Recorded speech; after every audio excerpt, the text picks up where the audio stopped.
the world. So, and then you sound much better. Yeah, so because, and I actually would screen share normally, but I'm gonna just explain it. I ain't gonna do all the screen sharing today. Basically, you know, a wormhole shapes like a capital I.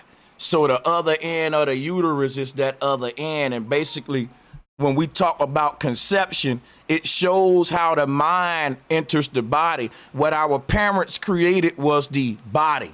They didn't create the mind that's infinite. You can't create energy. What they opened up was a gateway. They created a body for your mind to enter that body and enter the earth through the gateway. So that's what I was saying. The original deity was the womb. It wasn't just a female, but the womb itself, because that was the worship of a stargate and a divine portal that allows entry into this realm. So when Christ say, I am the way that we got here was through the womb. And like what I was saying was the symbolism was plagiarized because Christ is covered in blood, just like the uterus. His hands is laying down with the broken wrist, just like the uterus, right? And they tell us we're covered in the blood of Christ. We're born again through him, but we're really covered in the blood of our mother. And we're born over and over again through our mother, which is this is connected through our DNA and our bloodline, how we enter and exit in these groups that they call families and stuff like that. All of my understanding come from researching ancestral interpretations of our reality, by the way. And I don't think that no truth can be outdated. So I'll land there. Good questions. I salute the bill. Brother, you can't just drop, as I was saying earlier, you can't just be dropping bombs, you know, and just tiptoeing over it without kind of like, we're going to have to, you know, back it up just a little bit. Okay. So the first thing, when you were talking about masculinity, and I don't want to quote you because I'm going to get it wrong, but in essence, if I understood it correctly, that to you, in your from your perspective, that masculinity is worshiping a woman's womb. Did I understand that? Well, they never asked me what masculinity was. They asked me what femininity was. But I did mention that one of the highlight points of being a man is my reverence for the woman, my opposite sex. Okay. So that was the second though is, can you give me or give us an example of what you mean when you say about worshiping the phallus? It just means that the manosphere. Right, in reference to the manosphere. It's just that the masculinity has become its own religion.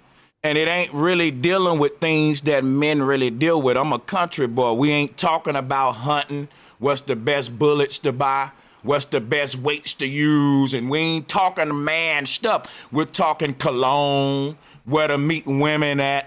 And it's like it proves the world right that the black so-called man is only limited to his sexuality. So all of our male spaces is centered around our disdain for the women, even though our disdain for it is, like I said, a lot of these spaces is toxic incels who they had bad experiences with getting women.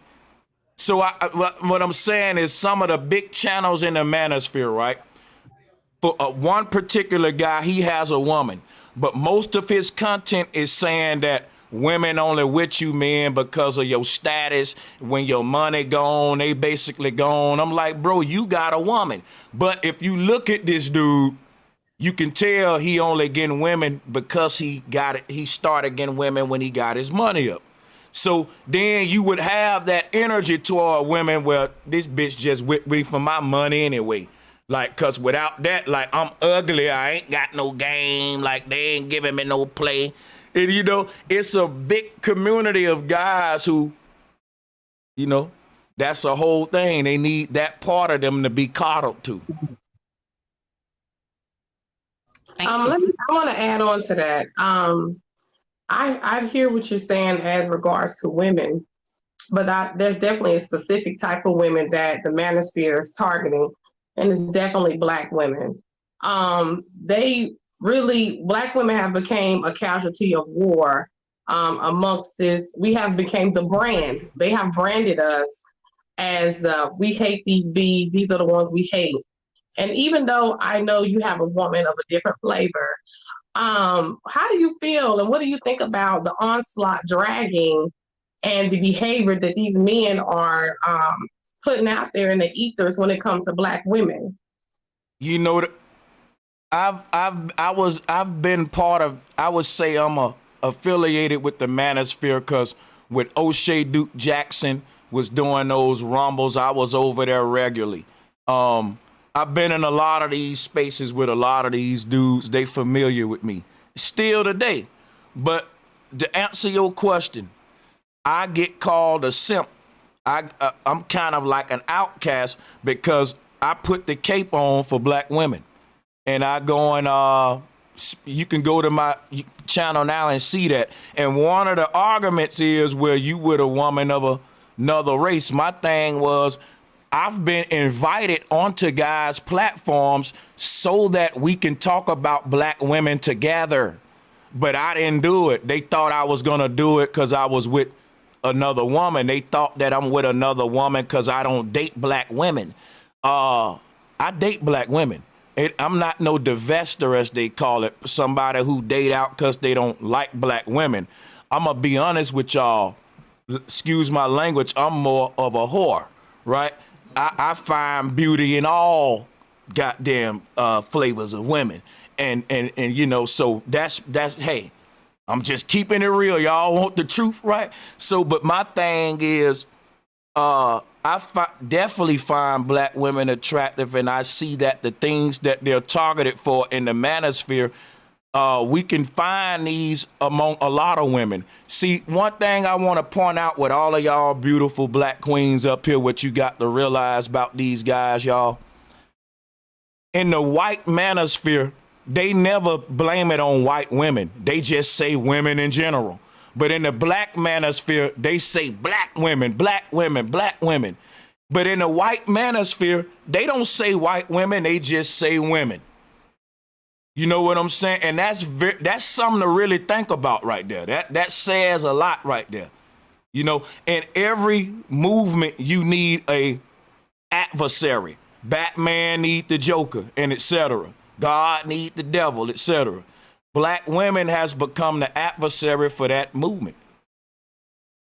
Y'all are what the Black man need to be saved from. And that's y'all are the devil or the adversary in that religion. Every religion got their devil. The manosphere's devil is women that look like my mama. That's why I fight for it. I don't care who I'm laying with. Come from a Black woman, I'm still attracted to Black women. Hey, who knows who I'm gonna be with? Who knows how the future go?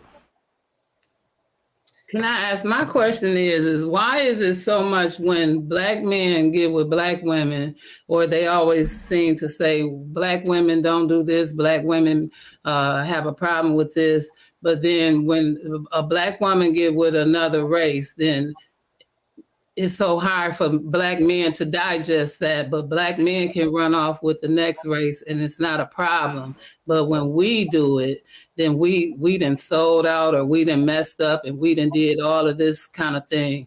But they'll hurry up and say, Black women don't do this, Black women don't do this. This is why we date outside the race. But when we date outside the race, it's such a tragedy. There's no explanation I can explain on their behalf. That's just straight up hypocritical behavior, and a lot of that goes on in that space.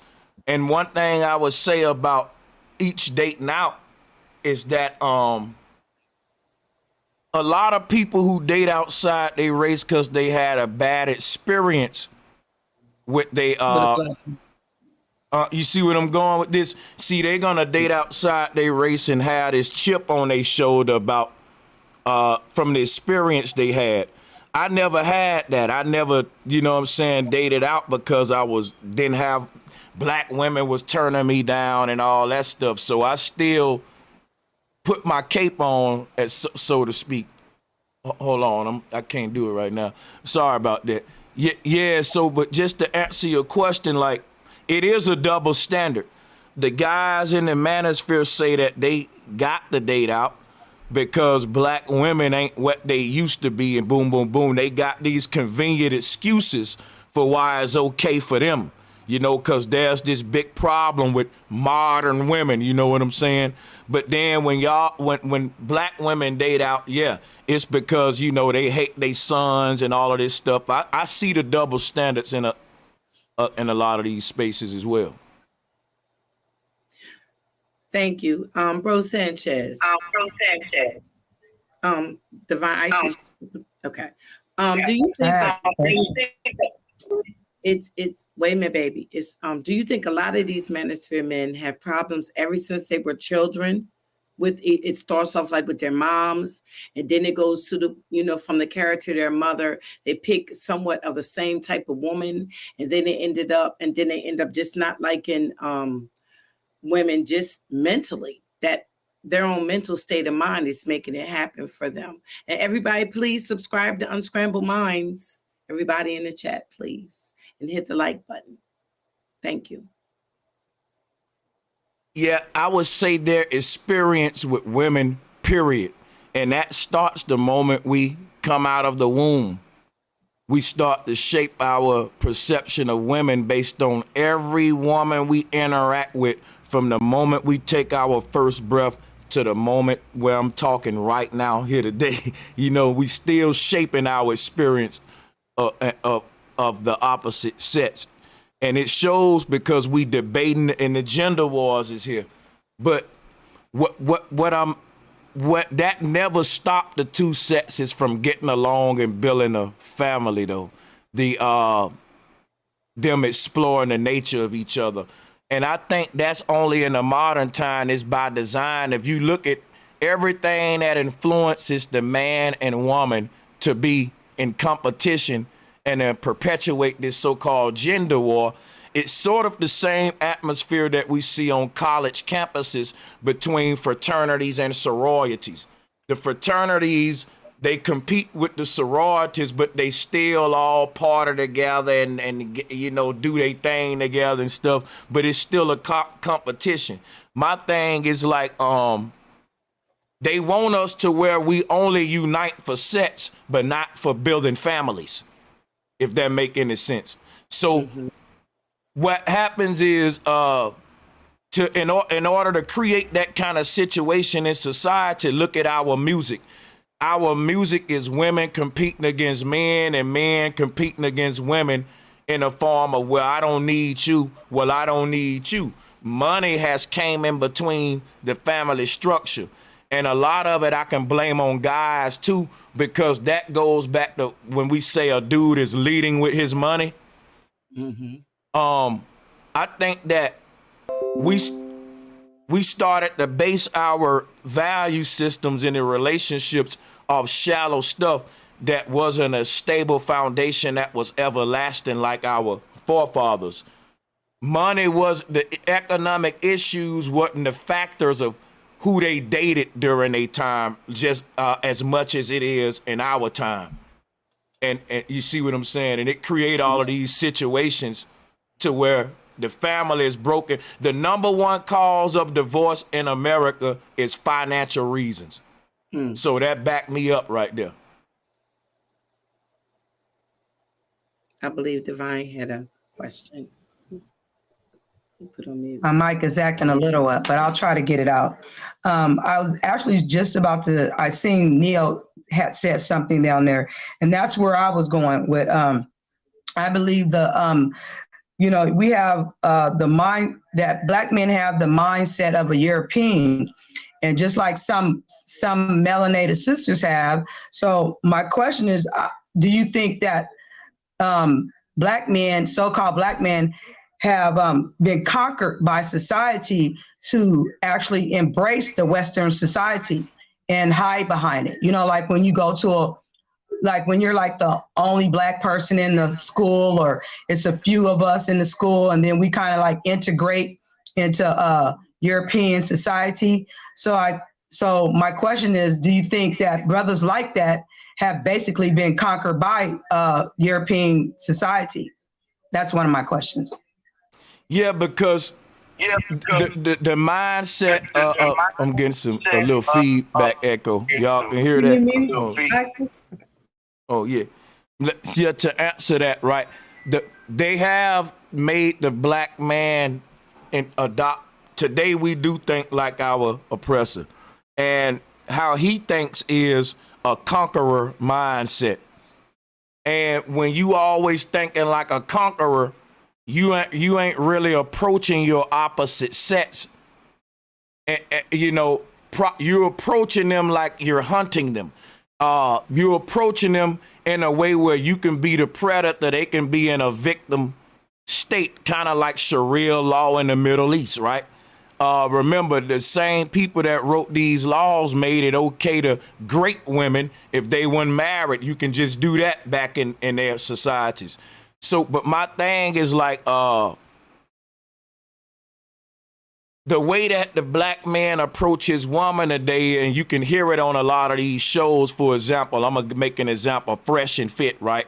One of the things that the guy Myron would always say is like, well, women, you know, stay in the house, shut the fuck up, cook, clean, suck, you know what I'm saying? And speak was spoken to. Basically, you're an object in this at this point. But the whole justification is, well, the man's job is to protect you. If we walking outside and somebody try to harm you, I'm the one that's gonna take that bullet. If somebody break in the house, I'm the one that's gonna have to risk my life. But how often do that happen? You can go your whole life without getting robbed, mugged, none of that, but yet you got to be subjected every day to this stuff. You know, so I think that real talk, a lot of these guys, they really don't want a woman, they want a girl. You know what I'm saying? And it shows when they say, well, you modern women ain't acting right. That's why we getting younger girls, right? Us older men, we dating down, right? Because why? A younger girl is impressionable. You can tell her any damn thing. You know, you can, and it's almost like it start to seem kind of creepy out the while because it start to get younger and on these shows. So, you know. So my next question is, do you think that this is the reason, one of the main reasons why we have fallen as really a whole world, because men don't reverence or appreciate the womb anymore? Yeah. Men think that what somebody asked me earlier about who's the prize, right? Men think that they're the prize. I have to debate a lot of dudes on, you know, who should credit go to when it comes for life being here. Of course, man and woman help bring life here. But I have to justify these ancient cultures that only revered the woman. Because really, there was no man in the ancient world that felt like he needed to be stroked on the back because he skeeted in a woman. He rather get his props for taking care of the family and let her get the props for that, because look, she carrying it, nurturing it in her body. You plant the seed, but if the ground, think about it, right? The ground plays a very important role. If you ain't like, you got to understand that she takes the most sacrifice on her body. The chances of her dying during that birth is high. All of this stuff is there. Then they said that the pain of childbirth is the equivalent to like it's top 3, top 5 worst pains that the human experience and stuff. And what I don't get, right, a lot of these guys, they be religious, right? And they hate the woman like that. And they'll cry and get on their knees and say, Jesus died for me, and had all that pain, and talk crap about their mama, who really went through all. I'm telling you, it's the top 5 most excruciating pains is for him to be here. Pushed them out, raised them. Mike didn't do it perfect, but they God let them down all the time, and they still worship him. But any little thing you do wrong, it's a problem. It's almost like y'all can't get right. But see, they will worship gods that even make mistakes all the time and flaws. And they'll say, well, you don't question God. Well, don't question your mama when she made a mistake. You on here today cursing the womb you came out of. And not realizing the pain and the sacrifice, but you'll revere a God, though, for this same thing. I wanted to. I have one more question. Can I have one more quick question? The other question I have is about mitochondria. Can you explain the mitochondria in women versus men, or just women, how important mitochondria is, or how important it plays in the importance of women mitochondria? I'm gonna actually look it up. You know what? I'm gonna read the definition before I go into it. And before I do that, I'm not going to act like I'm an expert in mitochondrial DNA. I'm gonna just share a little of my research, what I know about it. But what it is mitochondrion is an organelle found in large numbers in cells in which the biochemical processes of respiration and energy production occur. It has a double membrane, an inner layer being folded inward to form layers called cristae. But check this out. So how I interpret this, the mitochondrial DNA, it's these cells they talking about. In my research, from my research, I'm gonna form my opinion that these are what they're calling stem cells. So these also are called regenerative cells. They use them in skin creams and stuff, which is a whole nother topic because that come from organ harvesting and stuff like that. But this mitochondria, right? These are a type of organelle found in most cells. And these, in my opinion, are like the cells that allow life to unravel, to form. The cells that are responsible for growth and development is what we find in this placenta, and what we find in when they say you find these in large numbers in most cells, but definitely in the females. But the mitochondria Eve is specifically mitochondria Eve. Okay, now that is a different thing there. That is a theory that explains basically, I call it the black out of Africa theory. Excuse me, the black Adam and Eve theory. A teacher by the name of Ashra Kwesi, he showed the cover of the Time magazine with the black Adam and Eve on the cover of it. And he showed you the original story of Adam and Eve in Egypt. The mitochondrial Eve theory is a theory that tries to trace these stem cells, the cells that spark the seed of humanity. They're trying to find these original cells that spark the seed of humanity from this single source. And their theory is this Adam and Eve theory according to the Bible, but it was enhanced by a couple of scientists. You get the mitochondrial Eve theory, where they take the Adam and Eve theory to another level and they bring the science to the Bible's mythology. And they saying, and this theory leads to the Garden of Eden being in Africa. But at the same time, it's all theoretical. And the real truth is that when you go to Africa, they said the universe unfolded from the center of it all. Like when you drop a seed in the ground and the entire flower grow around that seed, they call our universe the flower of life, and all of our compasses point to the seed in the middle of the circle.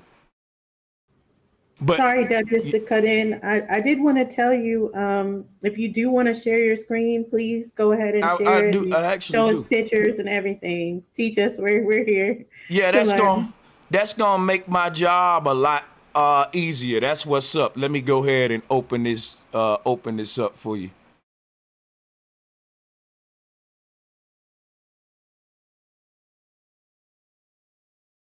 Present. All right. So Dulcinea, can you open it up for him when he sent? Okay, thank you. There we go. And let me blow this up.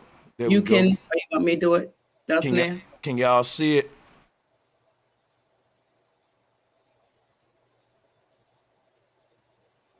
Oh, there we go. We sharing. There we go. Yeah. So here is a collage that'll show you what I was just saying. Our entire universe expanded from a central a point of singularity. And that point of singularity is known as the center of magnetism, and everything surrounding that is called a torus field.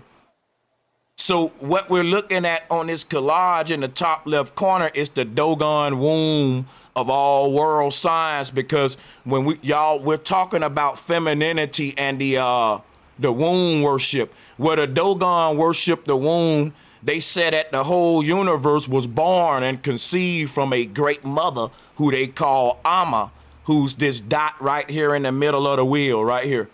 So they showing you that little black stone in the middle of the wheel there is what they worship in the Middle East, the little black stone in the Middle East and the black cube. So basically what this showing is that our universe wasn't created, it was born like all of us. It was born. It's a difference. And then when we ask where was the universe born from, our universe literally was said to be born from a cosmic womb. And I'm going to show you another collage that'll tie that all together right here. Here's the true Big Bang theory. Life is an explosion and you're the bomb. So right here, guys, shows you what the Ankh being a symbol of life. And that's also the symbol of our universe here in the top right corner. And here down here is an explosion showing you that the mushroom cloud and the uterus, we dealing with sacred geometry. Everything in nature follows this pattern. All right. So when I was saying earlier about the woman being a wormhole, here's what a wormhole is. In the top, this is Polaris right here. We're going to open up show you women how special you are. Watch this. Because you already know it, but I'm just going to confirm it as your brother. Watch this, right? When you look up the motion of the stars in the sky, I'm about to pull up some for you. Hold on. Time lapse. So everything in our sky is revolving around a central point, just like we see here. That just like we see when we look up in the sky, my sisters, all of the lights in the sky circling around Polaris like a carousel, because this is what's going on. Polaris is disconnected to this pole, is connected to it. And all of these other luminaries are circling around this pole. When our consciousness enters the earth, it travels. This is the concept of the itsy bitsy spider coming down the water spout, all of that stuff. This is the sperm racing to the egg. The egg is not a physical thing. Let me show you what the female egg is. It's an interdimensional portal. Here's what your egg is. This is what the sperm enters. A stargate. So the egg on the other side of your egg leads to the heavens, and on this side to the earth. Your uterus is literally a hyperboloid that connects the heavens to the earth like we see in this image. So if you look at the uterus, right, you can see it is the other side of this wormhole, connecting every conscious soul to their mama so they can come out the other side of this wormhole right here. That right there is right here, what I'm showing at the bottom here. Now, this circle at the bottom represents our earth with the mountain in the middle. I just showed you that. I'm going to show it again. Here go our earth here. In the middle of our earth, right? There's this mountain that you see right there. Let me go to that. Here it is right here. See, all of these circles that you see around that, let me go to this so it can make sense to y'all. I know this is new to y'all, but this is just giving y'all, you know, an advanced, quick run through of how above is connected to below. Here is what our universe is. It's a ripple effect, a solar system. All right, but check this out. In the middle of it, as we travel toward the middle, we are ascending. That's why I'm showing this mountain in the middle right here. So basically what I'm showing you is that when we entered this earth, conception was when our mind entered, and then birth was when the body was born into the world. But conception was when the mind was born inside the mama. You wasn't born onto the earth. Your first house was your mama. You lived inside of your mama for 9 months. Then you came onto the earth. She was a planet to you. She was an enclosed system, and this represents you still in the phase of conception and being conceived. And once you're fully conceived, then you can be born. But the conception aspect has to do with the thought becoming flesh. We are spirits having a physical experience, but everything I just explained shows you how the spirit becomes physical. It becomes physical basically when we understand physicality ain't what we think it is. It's basically us being wrapped inside of the light of this simulation. I don't want to go too deep into cosmology and flat earth, because that's kind of what I tend to do, and I got to catch myself. But what I'll say here, just to keep it with the female and the womb, what they calling the Big Bang right here, this is an explosion, right? Let's say the Big Bang is an explosion of life. From that explosion point, all life pours up out of that. What does that sound like? That sounds like the female uterus. Now let's take a picture of this uterus, right? Because I deal with sacred geometry. When we look at the uterus and we look at the pattern of explosion, the way that nature releases energy, she do it in order, in a sacred geometric divine shape that we call, watch this, we call it the Holy Grail. Now, if you look at this Holy Grail and you look at this explosion pattern, you will see Brother Sanchez just gave you the Holy Grail, but ain't nobody gonna know that till long after I'm gone, when I'm gonna get the props for all of this. See, the female womb was the original Holy Grail, and when it said my cup overfloweth, it was talking about life keeps coming out of this uterus. Life keeps coming out of this. It's a big bang. Life is an explosion. Everything in this creation is about understanding the release of energy. So the word explosion is also expulsion. And this shows you our exodus from Eden on a spiritual level and all that. This is the tree of life right here.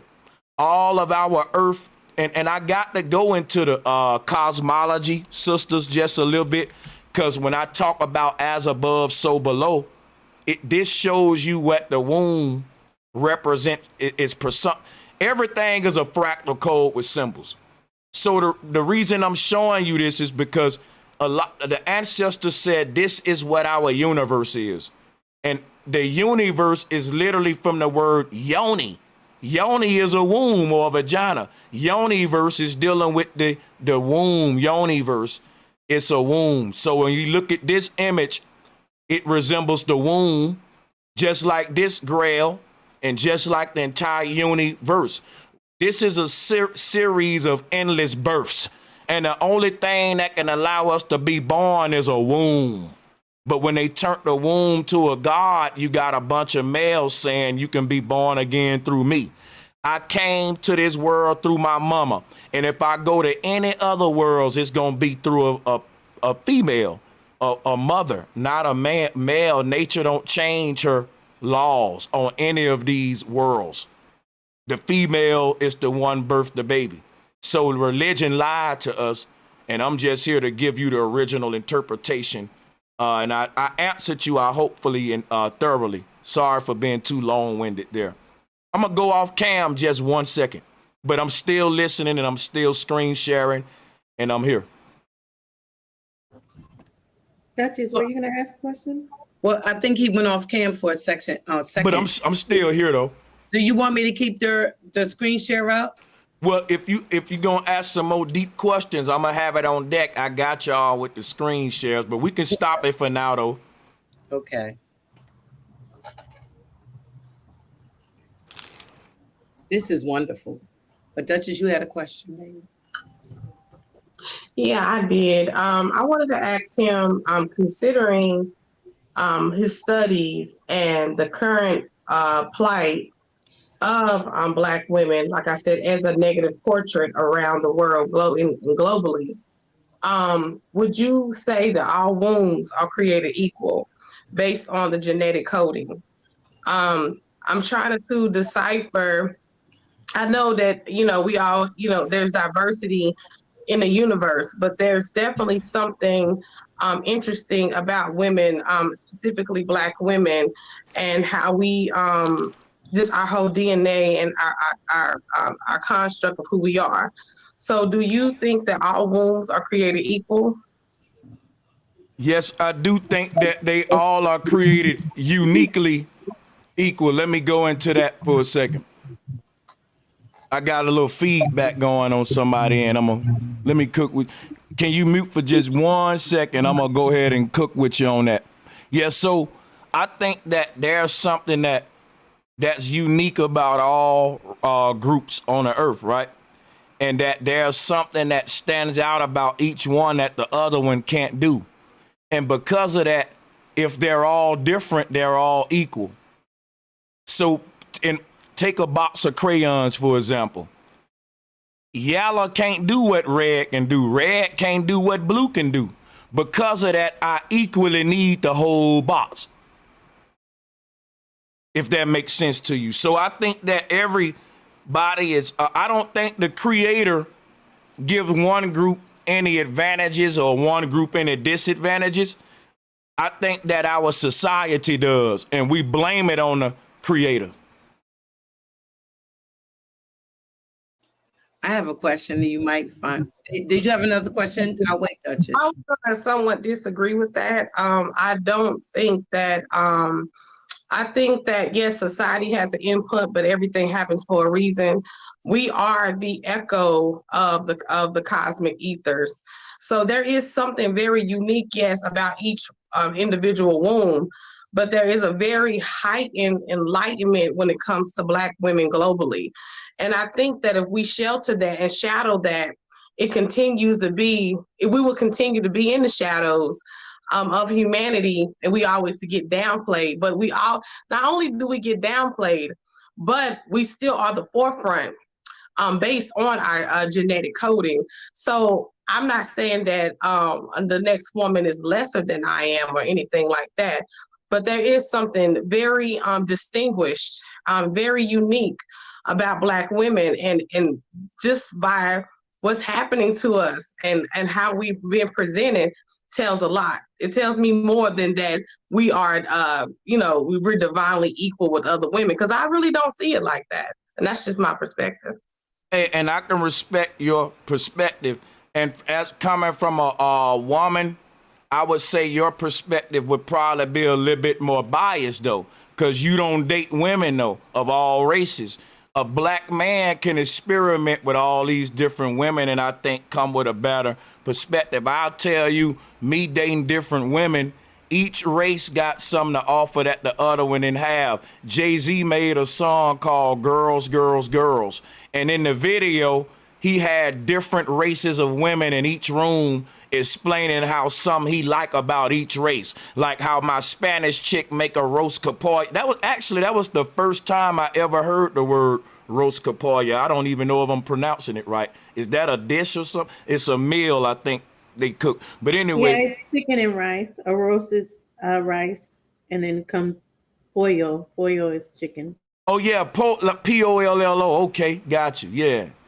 But that's basically what I'm saying. Jay-Z was spot on. Like from a man perspective, we ain't really, and I know it may sound doggish, but we basically looking at the woman in general, at what each one of them offer the best to the table on some greedy shit. And from that perspective, I can make a honest decision that I can't say one type of woman. Okay, I'm getting a little feedback. I'll fall back a second. You got it, Duchess. You can interject, sister. Take it over. Okay, I'm sorry. Yeah, again, that kind of explains what I was saying, because Black men they always have this spread of tasting different women, but when it comes to white men, I never hear white men say, hey, I can take something from Black women, I can take something from Asian women, I can take something from Latino women. I hear him say it. I mean, I personally haven't heard that, so I'm not going to, argue. Yeah, but I think that they hold their women at a different plight than Black men do. So Black men have this chip on their shoulder that I've been with all races of women. So I know women, and I know what they stand for, and I know the different aspects of them because they did and dad. But I do think there's something definitely distinctive about Black women. And I'm definitely going to stick with it. I'm agreeing with you on that, because that's what I'm saying. For there to be something distinctive about Black women, you do understand that there have to be something equally distinctive about every woman. It just can't, that ain't how distinction works. Because think about this, right? If you're saying I'm a Black woman and there's no other woman like me, then guess what, right?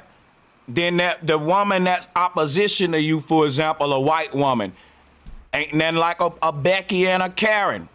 So you can find these distinctions. A white woman can make the same claim. She can say, ain't no other race of woman like a Becky, Karen, white woman. She'll be right. Y'all can have that. Y'all got that shit, right? So because I can't, a Chinese woman can't out white woman a white woman, and a doggone Thailand woman can't out Brooklyn a Black woman, a black woman. Like, you can't, we all got our distinctions, right? And as a man, the same distinctions okay, I'm falling back. Can I interrupt for a second? For sure. I think, this is Divine Isis. So I think for what Duchess is, where I'm kind of connecting where she's saying is the fact that when you're dealing with energy and higher elevation of the DNA of the melanated woman is totally different from any other race. That's how I'm looking at it. When you're elevating or expanding your mindset as far as energy, for me, that's how I'm looking at it. So I digress. Yeah, and I'm gonna be honest though. When you're a young brother and you start dating, you're not elevating and thinking on energy and DNA and melanin. You're thinking on attraction, and does she look good? Is she thick? How big is the butt? Now, we don't want to hear all this, what I'm saying, but this is the truth. I ain't gonna come and play no games with y'all. When a young man go out there looking for something to lay with, he's not thinking about melanin, DNA, energy. He's not thinking none of that. He's thinking, ooh, she fine. I hate to say it, and maybe that's now look. Let me say this too. Let me end with this. I know exactly what I mean. I'm not talking about 3D level. Hold on. Let me land. About a 3D level. You mind if I finish with ahead, this? Yeah, let me just land with this, right? To what I'm saying, right? Just to y'all point, I don't think that's necessarily a good thing neither, right? So I will say that, but that's just a real thing, is what I'm saying. And I wanted to add on that. You're right. Women, women, especially women of other backgrounds, they can have this chip on their shoulder to think they're better than other women. But what's the most powerful thing about that is the men that's behind them support that. See, when we have that on our shoulder, Black men don't support that. So Becky, she can think she the shit, but her white man thinks she the shit too. Nah, that's not true. He thinks she is, and she's globally the shit because subconsciously Black men think she the shit too. Well, so she globally puts herself out there, and she's supported by not only white men, but she's supported by men of other backgrounds. When Black women do it, we're loud. we're aggressive. When we have an ego that's at a certain plight. Oh yeah, I agree with that. I agree with all that. We're told to downplay our ego because we're doing too much. Oh yeah, I agree with that. But when white women do it, it's looked at a level of power, a level of respect. Men will surround themselves around white women just like they are right now. With just pearly things. With pearly things. I'm with you. I'm with you. So hey, look, watch this though. About the white men though. Listen, here's the thing. White men sit around and talk shit about white women all day online. The first manosphere was the white manosphere. Black men wanted to talk shit about our women, and the white manosphere wouldn't let niggas in their space. So they had to make the black manosphere where they can make their own space to talk shit about their own women. And here it is today, okay? Now, the thing about this, the white man been had a space where they was talking about women are shit. Women are fucking dumb. Even in their religion system, they blame their woman for everything wrong in the world. The white man was literally going around burning his women alive because he thought sex with the little boy. Hold on, let me stop. I don't want to get it. Anyway, don't think that they'll listen. Sister, we said it earlier. The black men have adopted the mind of the white man. That's why they hate the black woman like that. The white man been hating his woman. He been fucking beating her down in the street like the dudes in the Middle East and stuff. But he never went on a campaign. So and I know you just said that. Hold on, let me end with this right here. What he went on a campaign to do was to burn them alive and lynch them in the street. Black men never did that, but I don't agree with the campaign they going on of talking crap about black women. That's why I'm a coon and a simp who go against it. I speak up for black women on my channel, but I will say that they get that shit from the white man. I want to ask a question after Docs.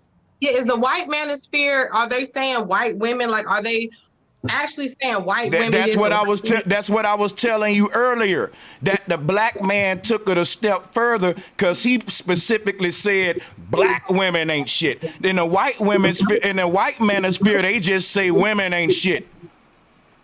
Good point. That's the point I was making, Duchess, that we came back around to that. You see what I'm saying now? I'm with y'all on that. That's facts though. Okay. I just wanted to, so when my sister Duchess had asked that initial question about our wombs created equal, so just to bring a reference in, right? We can't forget Henrietta Lacks. Are you familiar with Henrietta Lacks' story, Brother Sanchez? Yes, and I got a lot of questions for it. To me, it's an interesting conspiracy to look into. You know what I'm saying?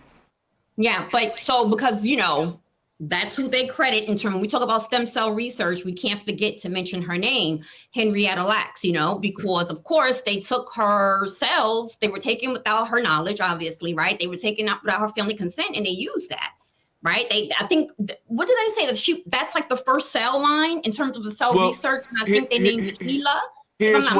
Here's what I say about the Henrietta Lacks thing, just to make it short. They also said that Henrietta Lacks and her family was the most unique family on earth, and there was no other kind of bloodline like hers, meaning that even though she was a black woman, she was unlike any other black woman on this earth. She was a miracle in and of herself, meaning that my mama is not a Henrietta Lacks.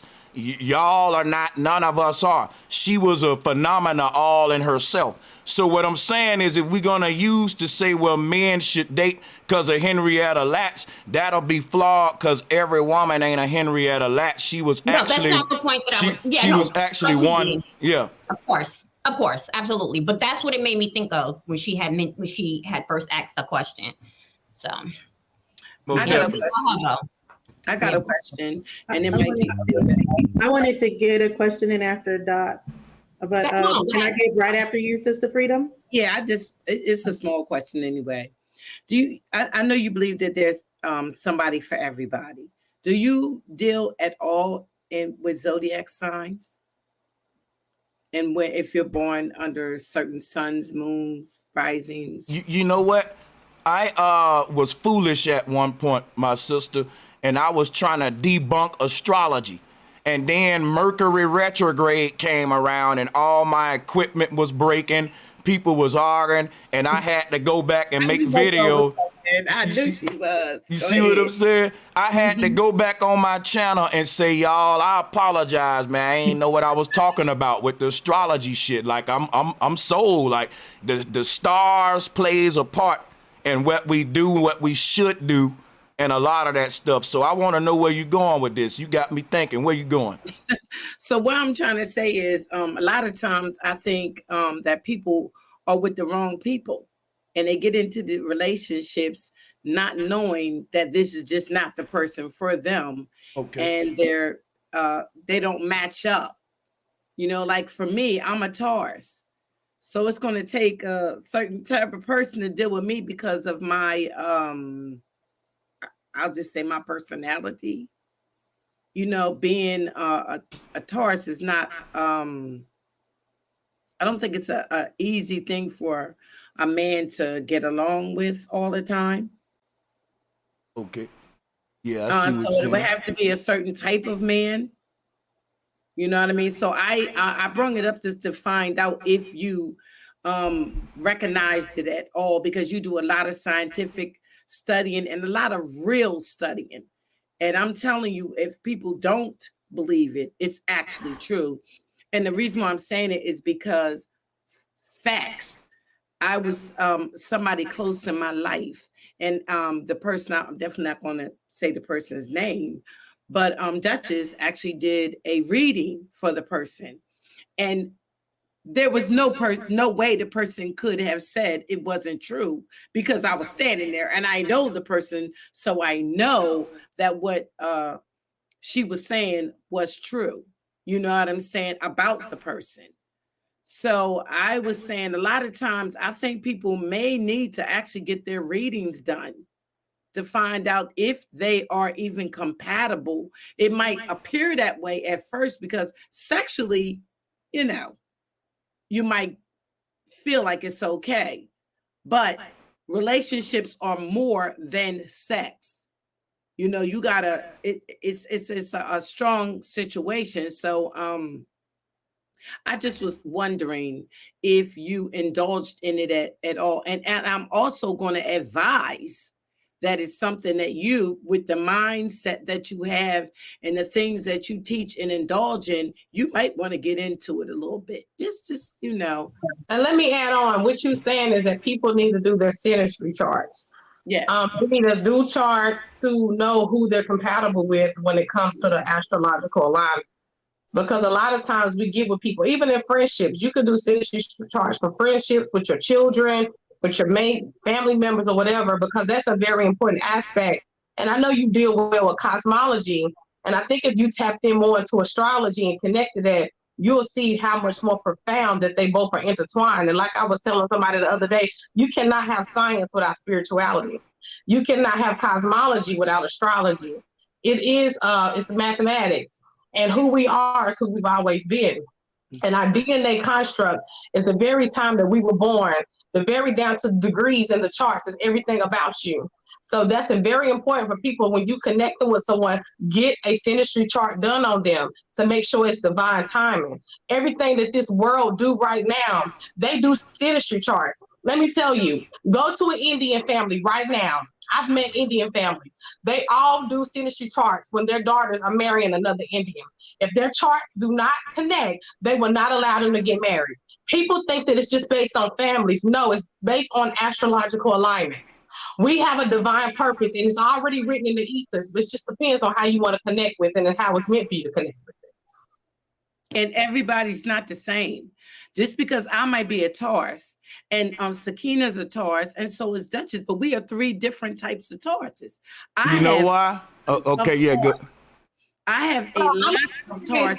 I'm an Aquarius, but my moon and rising is Taurus. Moon is a Taurus. Well, I always say she's a Taurus. She's so much like, but I'm just saying, I have a lot of Taurus in my chart. I see. So it might come off, Bro Sanchez, sometime like I'm aggressive or passionate or mean. but that's because I have a lot of Taurus in my chart. Now, here's what I'm gonna say. I've heard. Here's my thing with astrology. I'm astrological, but everybody interpret this stuff different. Like no one practice astrology the same, right? And how I let the stars guide me. Basically, I let them guide me. I don't let them influence me or control me. Like, for example, I tell myself I'm not my zodiac sign. I'm my life experiences. You know what I'm saying? So a person can be, for example, I get mad a lot, but I'm not a Taurus. So, but if I was a Taurus, I could justify my lash outs as I'm a Taurus. You see? Are you? No, I'm a Scorpitarius. So I'm Scorpio Sagittarius. I'm November 22nd. But see, I'm not like no other person like in my sign. Like you were saying, it's different kind of Tauruses, right? It fits But you. what I say is this: With the gap, like I don't know what. You are definitely a Scorpio, without a doubt. Well, listen, I'm gonna be honest with you. And everything. I haven't even. This probably gonna be embarrassing, but I never really read even enough up on what the hell a Scorpio is. I just know I'm one. I don't even know what all the attributes even is for my sign. But you know, I think astrology do play a part, but I do think we're all in all, we're our life experiences though. And you know, I think But wouldn't it be funny that if because of your life's experience and somebody read your chart and you said to yourself, wow, that is crazy, that is exactly how I am. Why don't you just take the chance and have your chart read? I would like to have it read. I'm interested because Okay. yeah, I ain't sleeping on astrology at all. Okay. Oh, Duchess. And I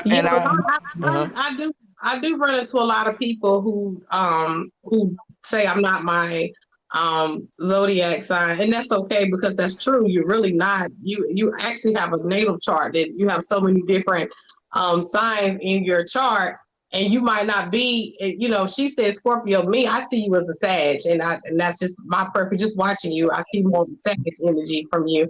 But it could be that you have a Scorpio moon. I don't know. I would have to see your birth time and all that stuff like that. But I understand that a lot of people do say that.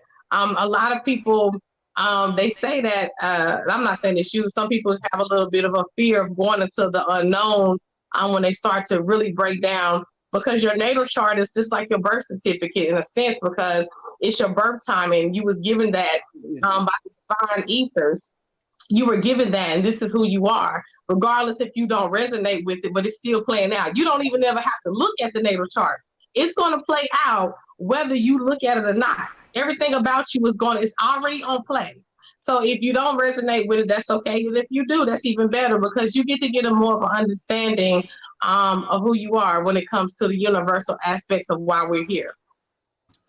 And I want to add that it also aligns you with one of the clips that you were showing with the earth, fire, the water, and the what was it? The earth and the air, because when it aligns you with that, because you have those houses, and so you might not feel like your sun sign or your moon sign, but it aligns you because you have all 12 houses, and you have to go with the multitude. And then when you add these houses up, the houses kind of help you to baseline where you are. So you may have maybe you might have 4 houses in earth. You might have 6 houses in water. So your strong sign would be in water, and that way you would know what you resonate with.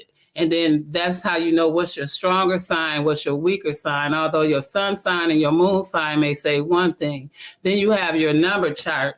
This will help you to also know how you can stay balanced, and it will help you to learn you, so that when you be true to yourself. So these things help you out with the numbers. That's why you have to be accurate with times, like the time you was born, not just your birthday, but the time that you was born. So because the sun and the moon, the time of day, the stars and the moons and the planets were aligned at a certain time the day you were born. So that helps you with your planetarian system to help you to align yourself to know exactly who you are. And so that when they read the chart to you, you can know exactly why you act and move and according to the way you are, because you know that the planets and all these things play a part in the universe, and you play a part in the universe. This was what keeps you connected. So these are the things that's going to help you to know why and who you are as the way you flow. So that plays a major part in it as well. And then the numbers help you know, like when you see number 9 will let you know that this is the last time you're going to see 9. Because 10 is to let you know that you're going back to a completion of 1, and 1 is self, ego, right? And you know, sometimes we can get caught up in our ego, especially when you get to 11, you know, that sometimes you got to be careful of your ego, yourself. That's that double 1. So it's a whole thing. But when Duchess do your chart, she'll let you know. If you know, because I do charts as well. But if Duchess do your chart, she'll run you through the numbers. She'll run you through the whole thing. It's a big conglomerate when you get to know it. But once she read it to you, and if she give you a copy of it, then you'll be able to understand exactly what she told you. Especially on top of what you know, that's going to make it more enlightened to you. And I'm going to say this, and I'm going to let everybody else go ahead. I'm going to say one thing. The reason why I said that about Brother Sanchez is because he reminds me a lot of my father. My father is very, very intelligent. And Bro Sanchez has an attraction of a person that is very, very, and that's a Scorpio thing, that gift the gab, that can explain everything. He probably the type of person that could sell this, and it's just an eyeglass cleaner. You know what I'm saying? That costs $1, but he probably could sell it for $25. He's just one of those type of, that's the Scorpio that I see in you. You see what I'm saying? Now I know that Duchess probably, I would just love to hear, someone just asked us to do the topic of this, so we must do this. So people can come on and you can read their chart now. Y'all Hold on, let me say this. I'm not 100%. I'm not 100% expert because I always admit that I'm always learning. I'm a student, and when you're growing into this, it's you got to really know what you're doing. So I wouldn't put myself out there as a 100% expert. I did notice, Sanchez, on one of your videos that you had the astrological wheel. So I do think you're onto something. Astrology is the tale of time. And everything that this world government, and I don't even want to say the world government, I want to say the higher thought that's given the world government its powers, we are on an astrological timing wheel. So everything that moves, they do not do nothing. That's why we have the blood moon, the red moon, blue moon, the damn owl moon, whatever moon we have, they already are in alignment with that. That is part of the astrological time. And just like right now, we're going to be in Pluto. The Pluto will be in Aquarius until 2044. So I know you talk about AI. AI is a part of who we are. A lot of people don't want to admit that, but I'm here to tell you it is a part of who we are. It's a part of the evolution of mankind. We are going to be connected. When I think about AI, I think about Transformers. We are guided and we're going to be intertwined with machine. It's going to have its positive and it's going to have its negative. But the age of Aquarius is all about being radical. It's all about removing the veil. It's all about intertwining the unseen things that people were in fear of, as in AIs, the machine, extraterrestrials, things that are unknown, things that people call pseudo will be revealed. And right now until 2044, because Pluto and Aquarius is going to be a very, very powerful time, and we're in it right now. So that's why it's good to know astrology so you can understand the divine timing. And I know you speak a lot on AIs, and I understand your plight with that. I have a little bit of different view on AIs. I actually respect the culture of AI. I think it's going to be a powerful, phenomenal time for us. And it's not only that it's AI, it's the evolution of who we are, that we are advancing as beings within ourselves, that we could be able to go outside of ourselves, and everything that they told us that didn't exist, we'll be able to see it, because Aquarius is the sign of revolution, equality. So everything that we were combined in to be closed-minded in, no longer will that be. So I'm asking and I'm saying, be a little bit more open about AI. It's not going to be as bad as you think. I think Okay, it's going to be. let me I was going explain. to ask, Let- don't you hold on, teach hold that on, we hold on. started as AI? Hold on a second. I want you to understand my only thing about AI, right? Real quick. I don't like artificial food. I don't like artificial air. I don't like artificial people. I don't like artificial anything artificial. At football games, I hope they play on real grass. I don't even like turf. I like real grass, not artificial grass, right? So you know I don't like no artificial intelligence, and I'm a thinker. I'm a thinker. If I don't like artificial food and artificial water, you know you better get away from me with some artificial intelligence. That's my only thing. It's fake. It ain't the real thing. And when the fake shit start, and when the fake shit start replacing the real thing or incorporating with the real thing, that's called one either muddying the waters. Because if I don't know the fake Gucci from the real Gucci, right? That's a problem. And if it start to be more fake Gucci than real Gucci, that's even more of a problem. I'm just saying they telling us the AI gonna take over. My only thing with artificial intelligence, too much of anything will kill you. Elon just had to halt it right now. He said stop programming AI. It's getting dangerous because of what I'm saying. So. Yeah, and I respect AI is already. I think AI has already started. I mean, oh yeah, it's here. It's here. It's here. AI is here. I use AI every day. We're talking about the deep programming level of what they trying to roll out and implement here at the rate they trying to implement it by 2050. That's what he's trying to halt. We talking about kiosks. We talking about these machines that when you go to the grocery store and you cashing out and bagging. That's like the kindergarten of AI. That's this real. Exactly. That's like the starting part of AI. I'm talking about what Elon is halting right now. He ain't talking about that. He talking about this deep programming.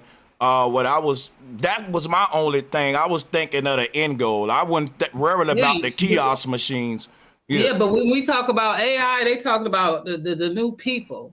The essential worker, when they was talking about the essential worker, they was talking about the new machines that's working instead of people. That's why you don't have that many workers in the grocery store no more. You have these new machines. Oh yeah. And so that's the new AI. So when in a minute you're not gonna have a job because these AI is gonna be working, and you're gonna be AI at home. And so the new people are gonna be the machines telling you what to do, and they're gonna tell you can only get 2 of these, 1 of these, and 1 of these, and then AI is gonna start taking you out the picture. Because the world is, when we talked about it another day ago, when the machine when they first did that movie called Lucy, and then Lucy did a whole interview on the news talking about she would love to have a family and go to school and continue her education, and she was AI all day. And so she's gonna be the new woman, and she gonna have kids, right? And then we gonna disappear because AI gonna be here. And then it's going to be AI versus the woman and the man, because we're not going to be here. And they're going to say, how many of y'all want to go to Mars? They already did that. And you're going to go to Mars and find out ain't no air.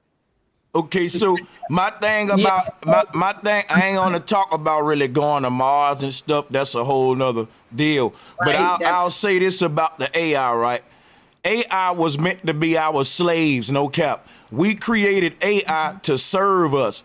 But now AI is starting to police us, and that's when stuff start to change. You know what I'm saying? And that is, I think, and that is also at the crux of what we were talking about with why it's so contentious between Black men and Black women. Because this is bottom line, this is the age of revelation. This is evolution, literally. And so there's so many things happening and so many things moving and changing, right? At such a rapid pace that a person's belief system and how they see the world or how they've been taught to see the world, right? It's like, that's the one thing that I think I can have control over, and I'm going to hold on to it no matter what, right? And so, in my opinion, when we start having these conversations and you see the anger come out, and you see you see what it gives, right? All of that comes out. I think that's the crux of it. It's almost like this is the only thing that I can hold on to, that I feel like I have some control over, is this belief system, whatever that belief system is. You understand? Not understanding that at the end of the day, it's already happening. It's not about whether you agree or disagree. It's already happening. So it's this idea. The only constant is change, right? And it's happening. And you can change for the good, and we can change for the bad. And I think we need to I think that we're not having a conversation as a society on whether we changing for the good or bad. We just become addicted to just change. But we get to dictate whether we want to create a heaven in a future or a hell, right? And I don't think we going down the right path. I got feedback going. Let me say one thing right quick.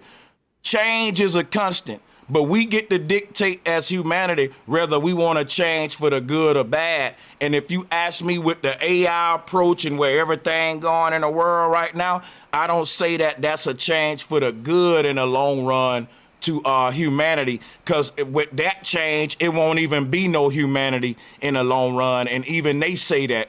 Even the scientists say the future looks like there will be no more human beings as we know them by the year 2100. You'll be transhumanized. Everybody will be you'll be something different.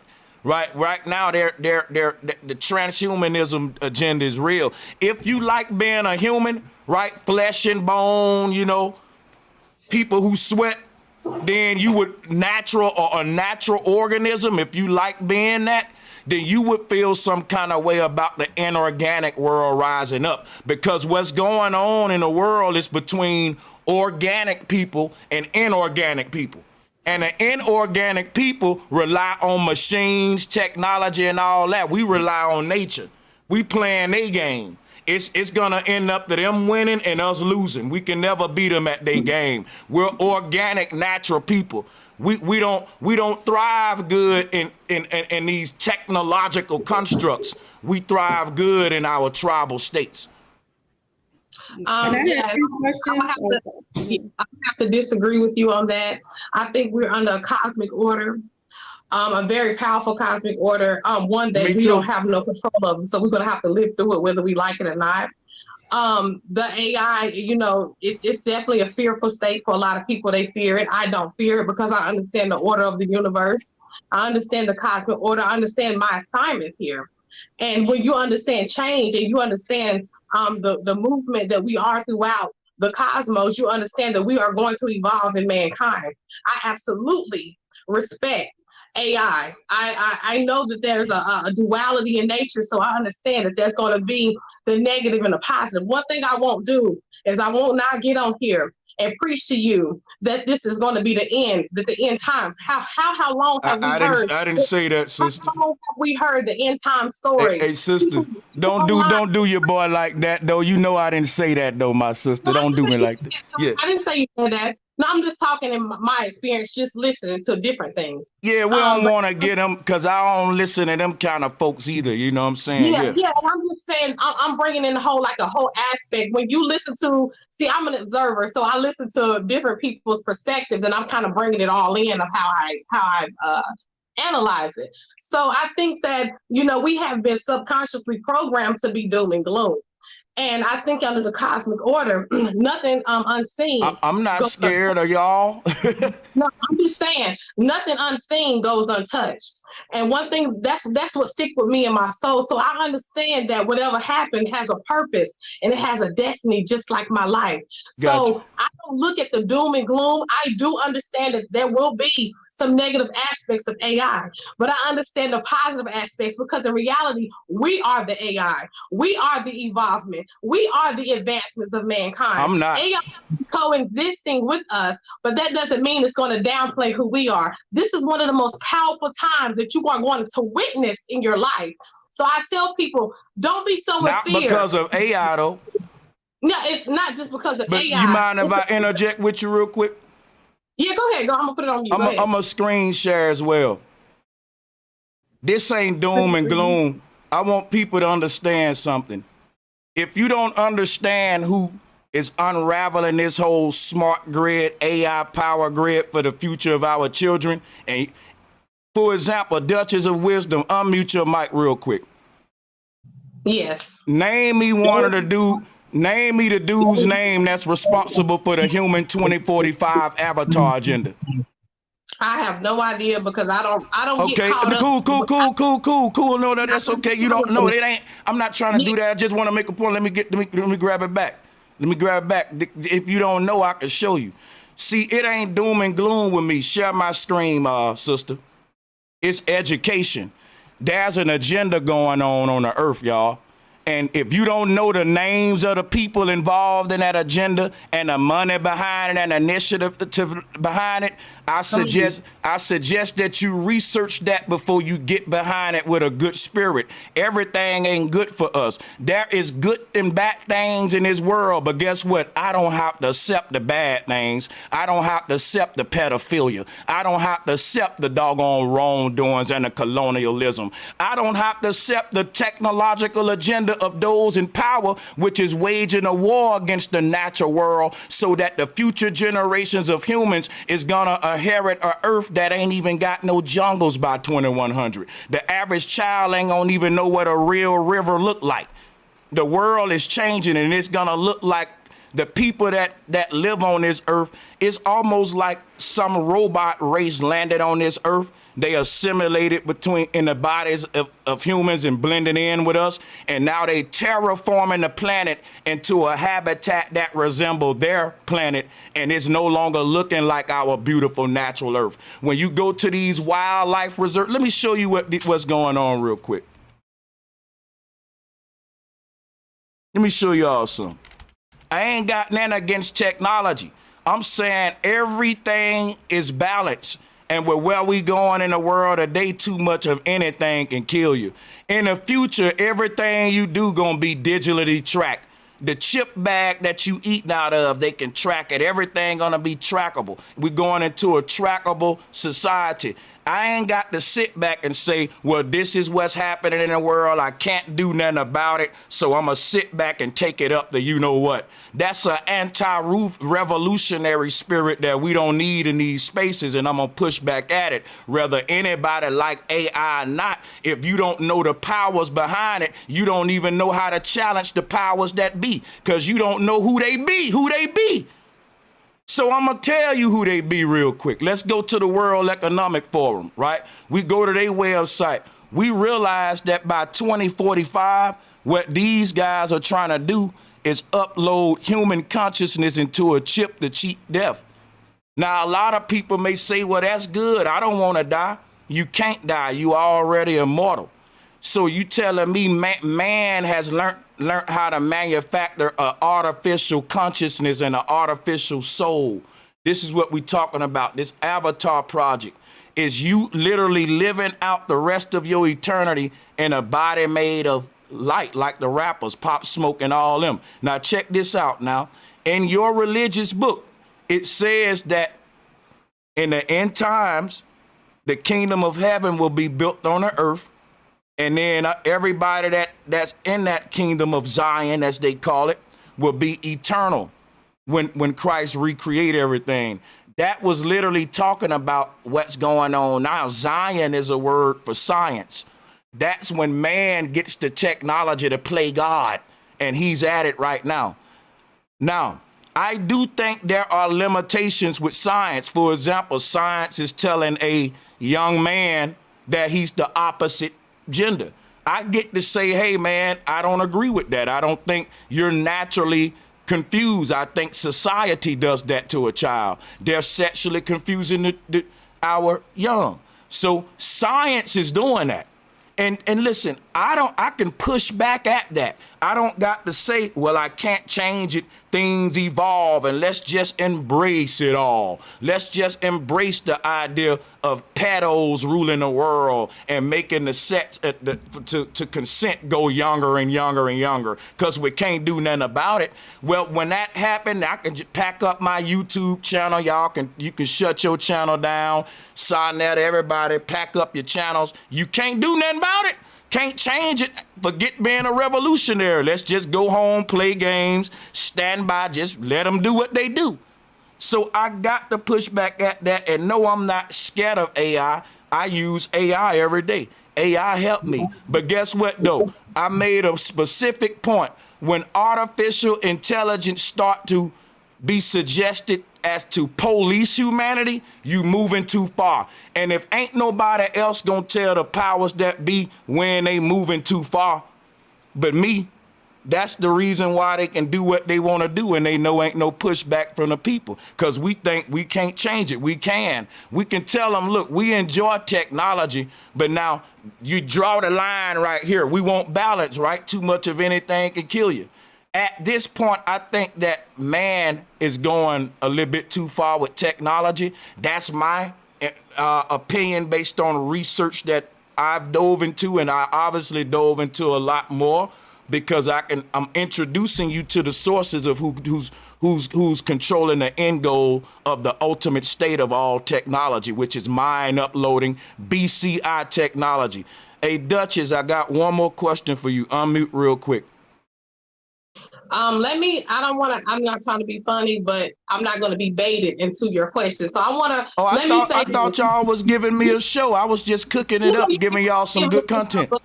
Let me say this, because we see life in a totally different perspective. I wasn't trying to debate you, my sister. I thought y'all brought me on to hear Sanchez way.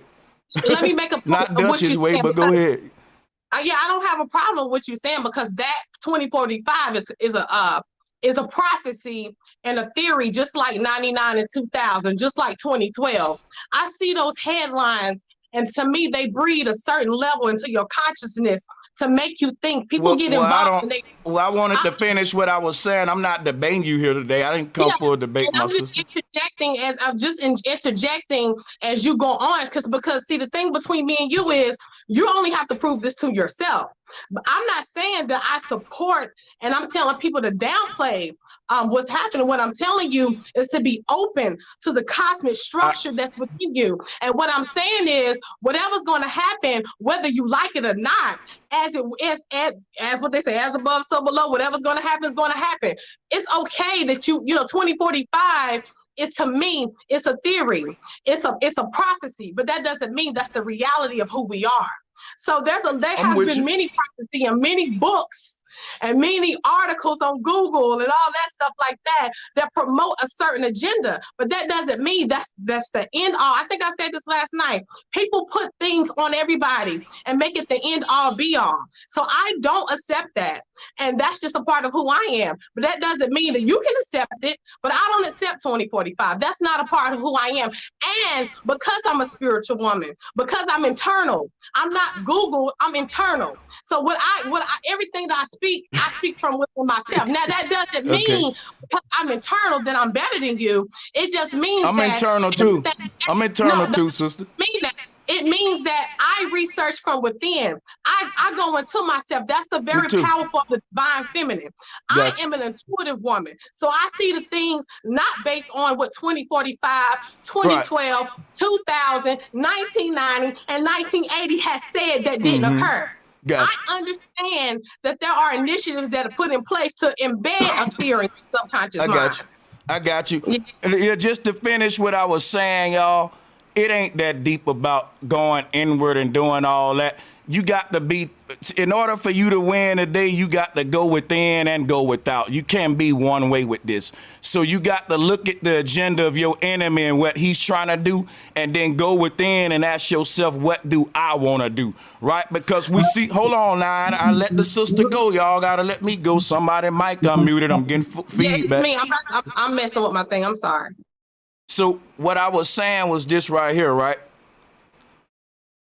Pointing out the agenda of your enemy is something you really need to be starting to do. You need to understand who controlling what. Ain't that wrong with you having the knowledge of what's going on in your world. We're here having a conversation about AI. The sister is trying to convince me that I don't need to be scared of it. I'm not scared of it. I use AI every day. That's why I was asking her questions about it. I didn't mean to trigger her. Can I ask you my next question and then continue on with my little slide? Oh, you're absolutely not a trigger me. I actually, matter of fact, I'm an Aquarius. I love debates. This is very interesting to me. That's what I'm talking you about. can ask me- Yes. Yeah, you can ask me, but that doesn't mean because Can you just said something. You said, Wow. hold on. You said that, but you have to go within and you have to look without. Well, when you go within, you gotta be dual. Yeah, you gotta be balanced. your dual nature, your within, your intuitive nature is what's going to be the light that's going to show you what's manifesting. I got you. outside of That's why I said you got to go within. Like when you live in life, you got to look behind you and you got to look ahead of you. You got to do them both if you want to really get, do this thing right. That's all I'm saying. But what I was going to ask you was what does BCI, you know what BCI stand for? No, I don't go deep Oh no, into it's so I'm not trying to do that to you. Listen, no, it's so I swear I'm not trying to debate you, sister. Much love to you. This is your research for your agenda. I wasn't trying to debate you, my sister. I would just Listen, you asking a question that you know I don't know the answer to. So let's be honest. I don't know what BCBI is because that is not on my radar. That's on your radar. So why would you ask me that and you know I don't know what that is? You know I don't know if I don't ask, sister. Listen, let me tell you something. I think that the way that you're going in on the mic, that you got the kind of energy that strikes me as a woman who must got a lot of knowledge up there. So I don't look down on my sisters. If I ask you a question, it's 50-50 with me. I say she might know, she might don't. But if you expect me to think that you don't know, you're saying that I think you're dumb, and I don't think of that of my sisters.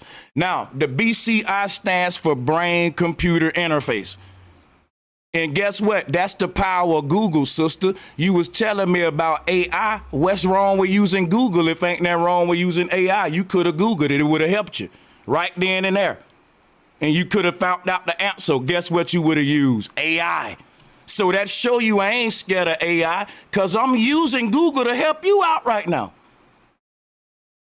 See what I'm saying? You using Google to help me out. You using Google sister, I'm just showing you. I'm showing you.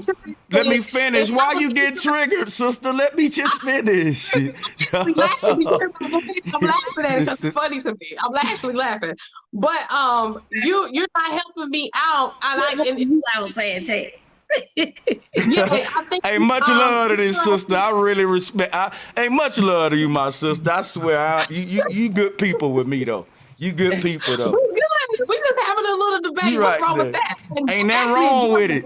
You know what? You're actually making the show lit. I'm loving it. You keeping me woke over here. Like they need to keep you on here. They need some of your energy on here. Yeah, let me throw something else in there that I'm going to trigger. Now I'm going to use the word trigger on your ass. I absolutely support space travel. I am a fucking space cadet. Take me there right now. I have space. Just met her Taurus side. Yes, I'm all supportive of it. I do not want to be stuck here. I want to see what beautiful atmosphere in the cosmos that we have not been able to have access to.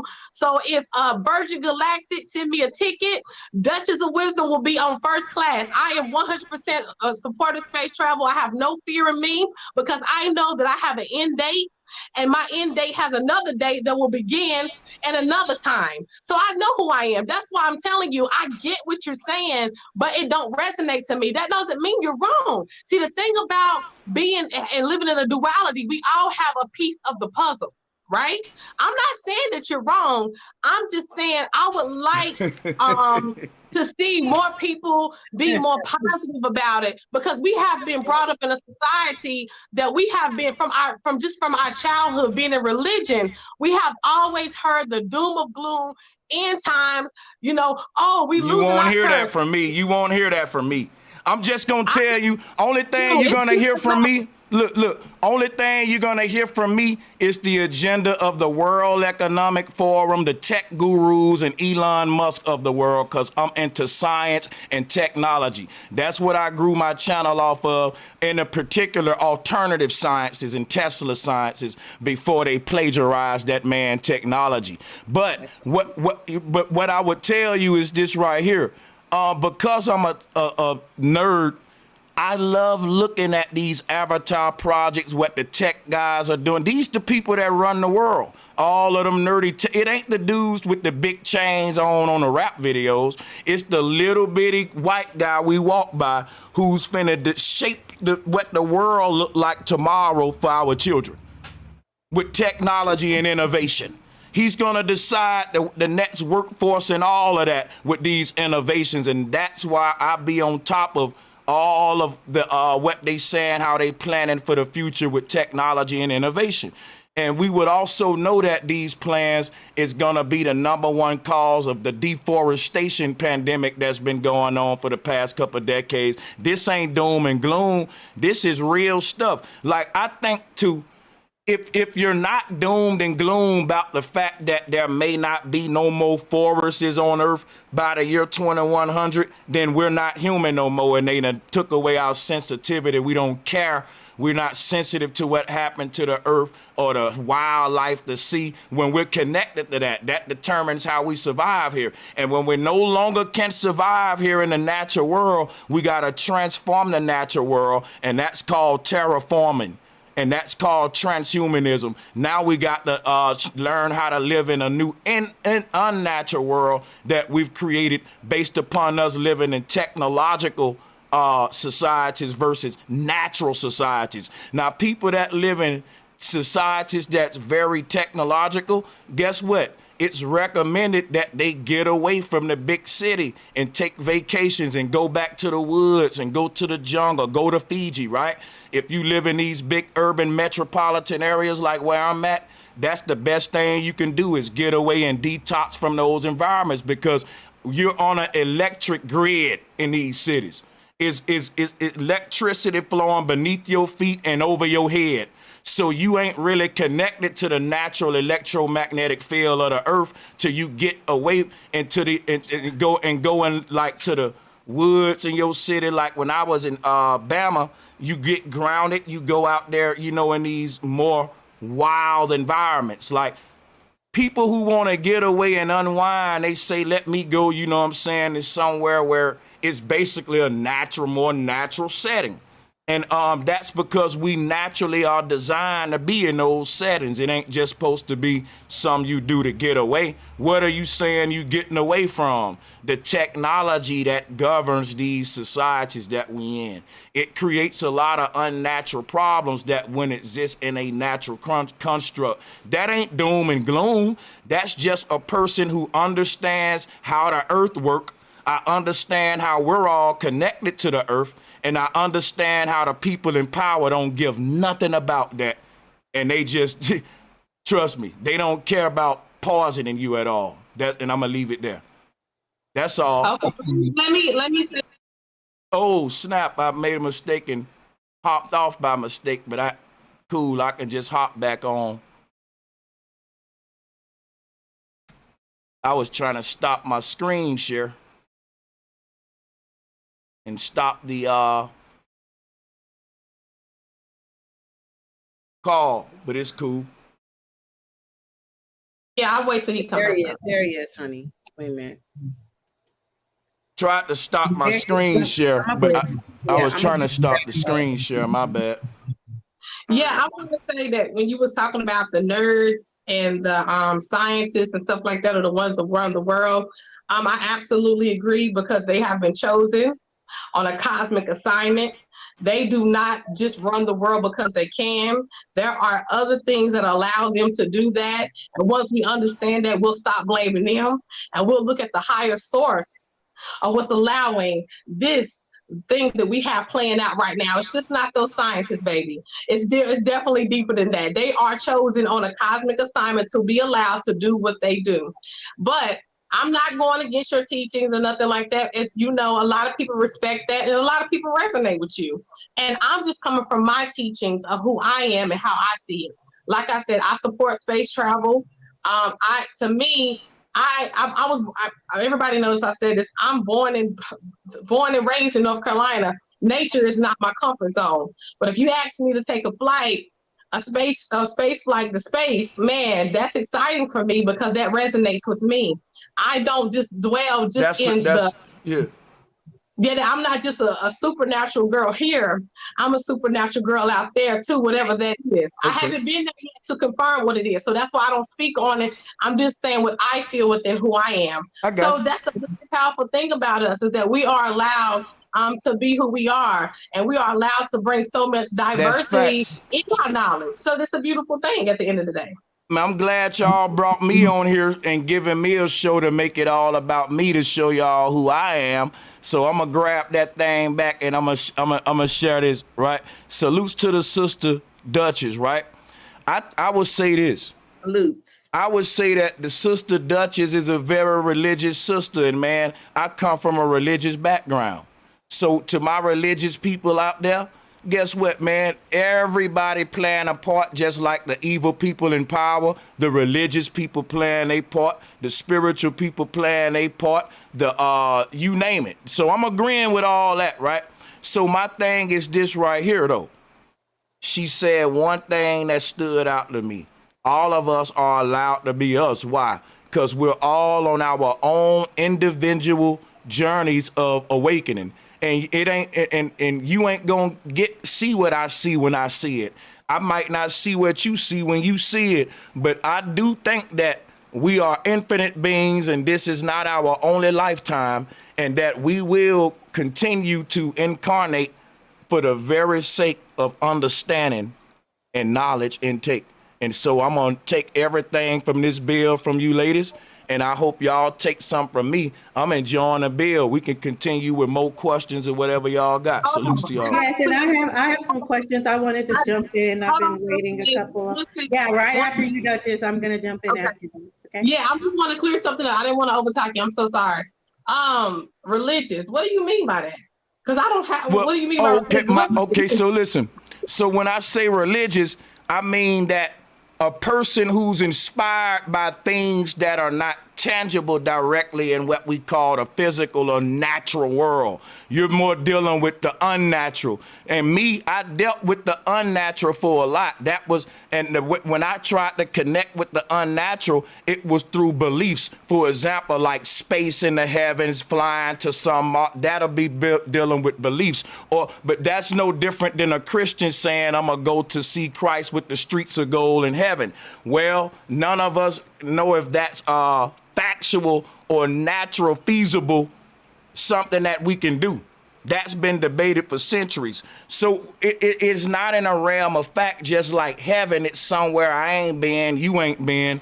So, but you want to go though. I don't want to go to these places in the sky that I never been, but there are some places in the natural world I want to go, like the Bahamas, Hawaii, Fiji. See, because I'm a natural dude. I want to go into nature. I want to put my foot on the beach in the ground. I don't really care about rockets and all the tech. Like whenever I want to get away, it's not to go to Uranus and Saturn and all that.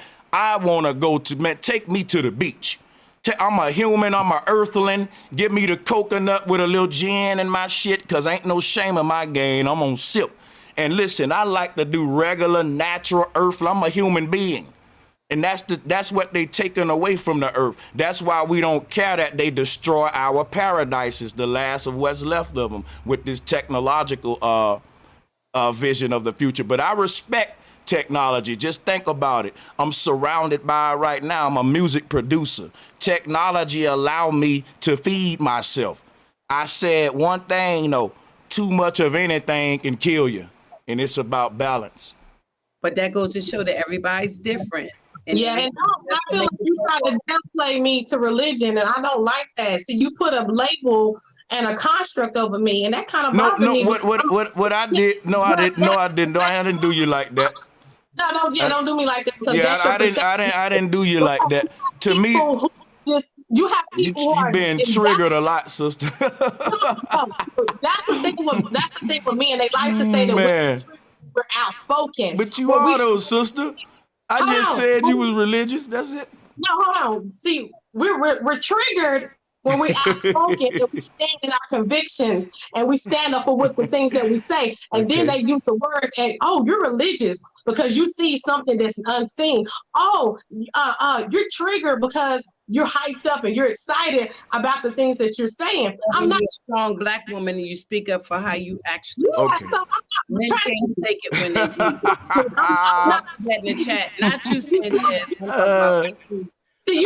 I'm enjoying it. I'm enjoying it right now. Hey, look, this sister, listen. That's escorting him. I'm fucking with it right now.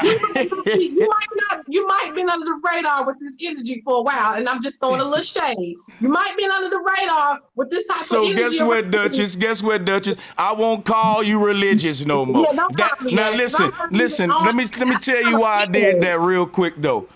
Yeah. Only thing I do right, I got to listen to people. And I got to tell myself, okay, she falls under what I define as a religious person. I didn't say a bad person or ignorant person. I said a religious person. In which so my family, right? I got a family that runs a church in Alabama. All right. So I wouldn't dare say that the religious people in my family are beneath me. And some of them think that. They think that I think I'm on a pedestal and shit because the conversations I would bring up when I first called myself waking up and shit.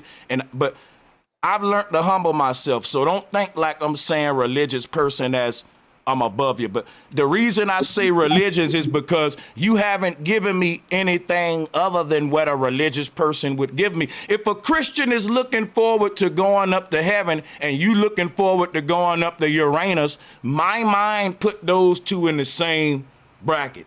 And that's just how my mind does it. But like you said, we all can be different. Your mind don't got to do that. My mind did it. So allow my mind to do that. Allow me to be different, and then we can move on, remember? Yeah. Yeah, we're going to move on. Just give me a second. And I'm only going to take questions from the chat. Are we going to take questions? Are we going to link up? Yeah, and I'm only religious. I'm only religious when you can't, when you try to downplay me because you can't connect to what I'm saying. I'm trying to downplay. I'm religious too, though. But I'm religious too. Then we both religious. Listen. So listen, you being religious don't mean you ain't nothing else. I'm religious. I'm spiritual. I'm metaphysical. But I know, and I'm gonna keep listen under the context of the stuff that in the context what I just said. Your rebuttal was religious at that moment. That's what I say. So hold on. Let's bring order. You talking over me. Hold on, sister. One mic. Wait a minute, y'all. One mic, sister. One mic. Yeah, check this out, right? You made a religious rebuttal, right? Now, whether you're a religious person, I don't know. We'll do it like that. But that statement about you would rather go to space than the jungle, yeah, that sounded like a Christian that say, take me to... Well, she said some of that nature. She didn't say it exactly like that. She said something like she's one of the type of people, like people. I get it. She was saying she rather, and before she would rather go into the jungle, she would rather get on a rocket and explore and go and, check out the heavens. I heard her clearly. So let me respond to that if I can. I didn't need help. I knew what she said. Thank you, though. Excuse me. Hey, but check this out, though, because I'm struggling to get this out and I want to get on with the show. I know y'all pressing. I'm pressing. But check this out, right? Get back to your gender wars traveling, James. So only thing I was telling the sister was, to me, it's just religious because I've heard Christians say, man, I don't care about going to no Bahamas, no Fiji, take me to heaven. And I've heard space fanatics say, the same thing about going to space. So I'll take you out of that and I'll just say my bad.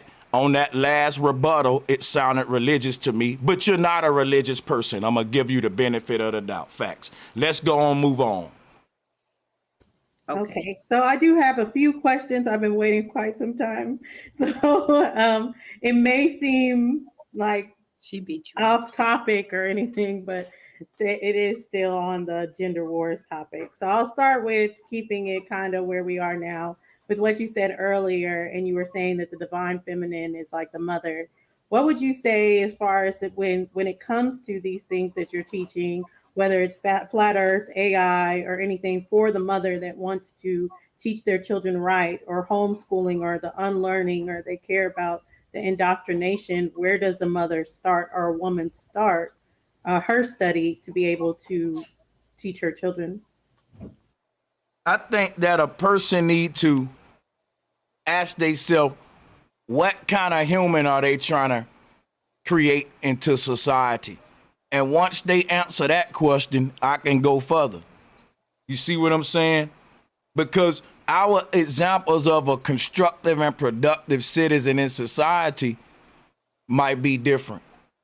Right? Some of us thinking of seeing their children as being top in the corporate world, you know, running the, like, what is your idea of if you envisioned a future for your children, what was your idea as a successful future to my children? That's where I would start with that question. Absolutely, that makes sense. And back to what we were talking about with the gender wars, taking out the manosphere portion of it, when you see the complaints about women and feminism and anything like that in the modern woman, are any of the complaints true, or are they all from a space of just, lames, or, of the gentlemen that have these complaints? They're wrong. I think that some of these are true, right? And vice versa from the women's side. And we've been pointing out that these have been true for years, but we ain't pointing out that they true, and solving them is two different things, though. We don't really get around to solving them, because pointing out that it's true that women ain't shit, niggas ain't shit can be lucrative. Solving it may take away from that money, if you see where I'm going. Can I ask a question? You was going to ask another question, Dulcinea? That's what's You going can on. answer the question first. I'll put a pin in it. Okay. All right. I'm Bro Sanchez. It is kind of weird that, okay, you speak with the cosmic tongue scientifically, and I always felt like you're very intelligent in your speaking, and sometimes it goes there where I have to listen to it a couple of times to get it, but I do get it when you speak. I always was fascinated because you're young and you speak the way that you do. But when you speak, people don't have any problem with how you're speaking. But if a woman speaks the way that, like how Justice was speaking, or it may sound strange or to a man, or how a woman speaks strongly, why is men, now you were speaking with her and talking with her, but if a woman speaks out, there's men in the chat saying she's crazy, or okay, let me I got you. Notice when this sister was turning up, I maintained my little quiet voice, and I was a man and all that. And the reason people say that is because women who are, trying to advocate for femininity or whatever, which is no problem doing that, it's like the woman that joined the police force, right? She's gonna be more aggressive than the male cops because she feels she got something to prove. She want to make the point that, hey, women can be aggressive too, just like you men. But in me and her case, I wasn't aggressive to her. No, you weren't. But listen, hold on. I'm showing you why. She was the aggressor. I understood what was going on. She was saying, I wonder would he probably get aggressive back with me? And I'm not gonna do that, because look, I want to also prove to her a woman can turn up without a man feeling he got to turn up too. Let her have her turn up moment. I'm a chill. Guess what? I'm enjoying myself. It's nothing personal. Guess what? Men turn up more than women, right? On my show, I turn up on dudes all the time in debates. I'm not gonna do that here with y'all sisters, even if y'all turn up on me. Now I get it though. What you saying, hey, you turn up on your show on dudes while she can't turn up, in this conversation. Because I'm not turning up, maybe is what they're thinking. I'm just theorizing maybe what the chat's saying. They probably like, calm down, he chilling. Like, it ain't that kind of guy. It's some manosphere dudes you would really need to turn up on, though. I ain't gonna lie. Y'all need her around for some of these manosphere dudes. It's just, say me, I'm a simp. I'm a wound worshiper. No, I don't think that she meant any disrespect to you at all. I think that at any time a woman may sound passionate, because I don't think it's aggressive at all, but just trying to get their point across. But because they can't get their point across, I think that men have a tendency of, when a woman speaks their mind, have a tendency of saying disrespectful things just because they don't agree with it. I don't get that. Just like right now, when you're saying, I don't even agree with what you just stated, because I don't think she was trying to be aggressive. She was just trying to let you know how she felt about a situation. Well, listen, you said that you said that the chat said she was kind of turned up, right? Yeah, but no, they were being downright disrespectful. They were being because I'm not looking at the chat, but I was just responding to why I think that they're doing that. That's all. Yeah. Traveling punk. I don't know what his name was, but he was being disrespectful. It was so unnecessary, and I just don't see why. Because we are mothers and we are grown women, so we have a right to our opinion about certain things. So why do we have to be downplayed just because we have an opinion about a situation? We're talking to Bro Sanchez. You know what I mean? You are a person of intelligence. So if we're trying to alert you of our intelligence, why do we have to be downplayed just because we have another? Oh no, I'm not. I don't know why they die. Let me say this: if you're in the chat room and you following Bro Sanchez, we don't want to downplay people or belittle them and stuff. Let them be passionate and turn up. Y'all know how we do it in the debates, man. Yeah, drop a bomb for them. Shit. You know what I'm saying? Y'all, hey, it ain't that deep. Well, I want to say this, and I'm actually going to be quiet because it took a lot. And he said, look, these women are just going to reject anything that goes against their own truths. Why? Yeah. Truths. That's not necessary. When you speak with a level of power, let me say this, Sister Robin. When you speak, weak men. Yeah, when you speak with a level of power, people are intimidated by that, and they put they put the gender wars. That's the conversation. They put women in a box and say, but we gotta ignore these chat rooms too. Some of these folks be trolls in the chat, and they be I don't take none of that stuff they say serious. But women get put under the banner that we are aggressive when we speak with a level of power. Because some people don't like that from women. They think that's masculine. They think we talking out of line. But no longer will I be under the commandment of what a man tell me how I can speak. I can say what I want, how I want, and what I want, because that's the power I have. And if you don't like it, you don't have to live with me, and you don't have to listen. I'm glad you're here listening. We want you here to hear us and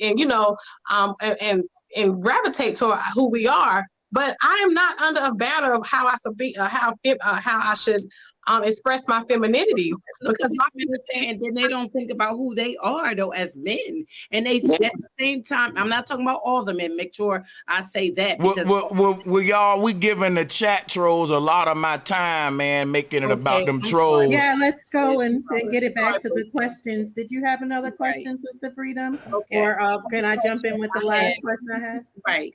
So when we say this about gender wars, and we find that we want, what solution do you have, Bro Sanchez, to stop the gender wars? And I know you coming from a perspective of a young man, but from a man's point of view, I really would like to hear what your solution is. And I'm an older woman.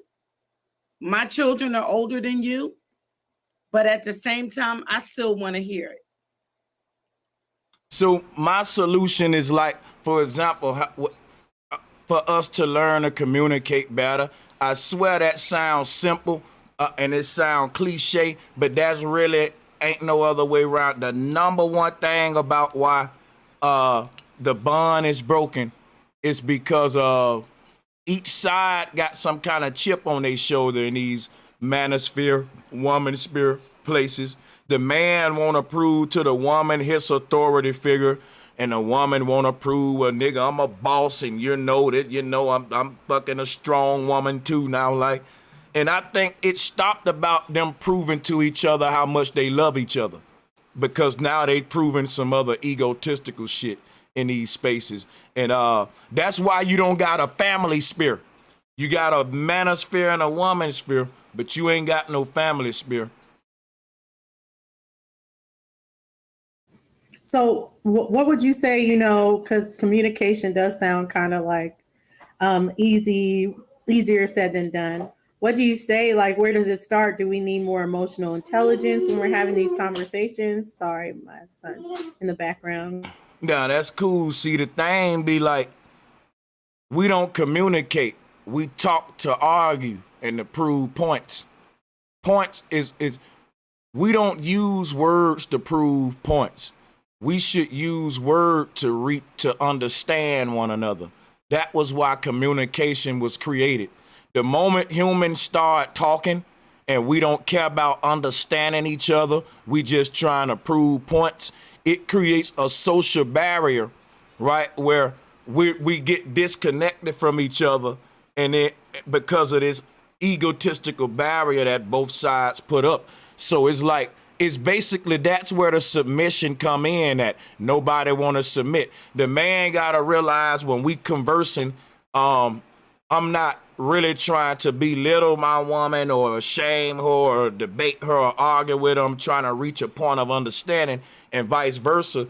That's when these bills gonna be more productive. But see, they've trained us to be in a combative state, because the average, we subconsciously watch movies, we listen to songs that are toxic for the traditional family structure. We intake a lot of toxic stuff that goes against the kind of family structures we trying to create, because we don't think it's harmful. But this is really the root of it. When a woman say, I'm a strong woman, when a man say, well, the man is at the head of the household, that ain't a real natural way. That ain't our way of that ain't how the mindset we was in. That kind of mindset right there is what started the gender wars, what we talking about today. We got to change that mindset. And that sound cliche, that sounds simple. But look at the number one problems in these spaces with the gender wars. It's based because it's neither side going to submit or forfeit to the other. Ain't nobody letting down. And then if one side let down, instead of the other one letting down too, they see that as a weakness. I got you because you let down. Okay, I have another question. I don't know, this probably spark up everybody after this one, but do you feel like women, since they are the feminine ones, that we should be the ones that are more humble and allow the men to lead in this aspect, or in family in general, or no? The question of who should be the more humble got to be eliminated too. Why? Because and when it comes to having a very constructive and balanced relationship, humility is the key, period. That goes not just between a relationship, that's just some shit in life that'll take you far. Just practicing humility every day will take you far in life. So it ain't really a man who should be more humble. Humans should strive for humility day to day, to humble themselves, period. Saying for both man and woman?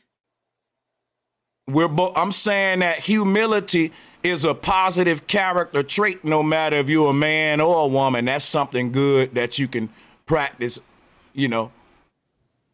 How about in the family aspect? Are men supposed to be the leaders, or do you think that it's just a partnership that we all work together as far as with building families?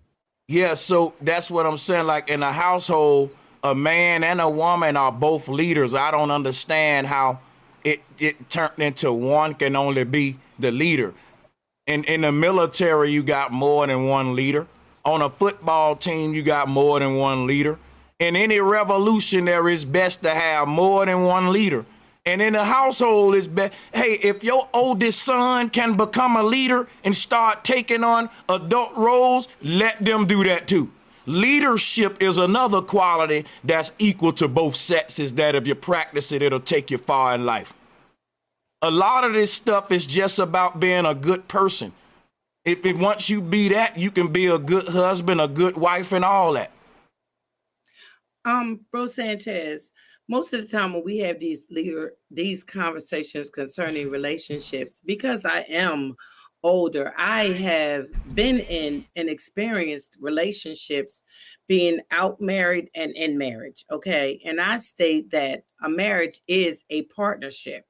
And it's because a marriage is a business.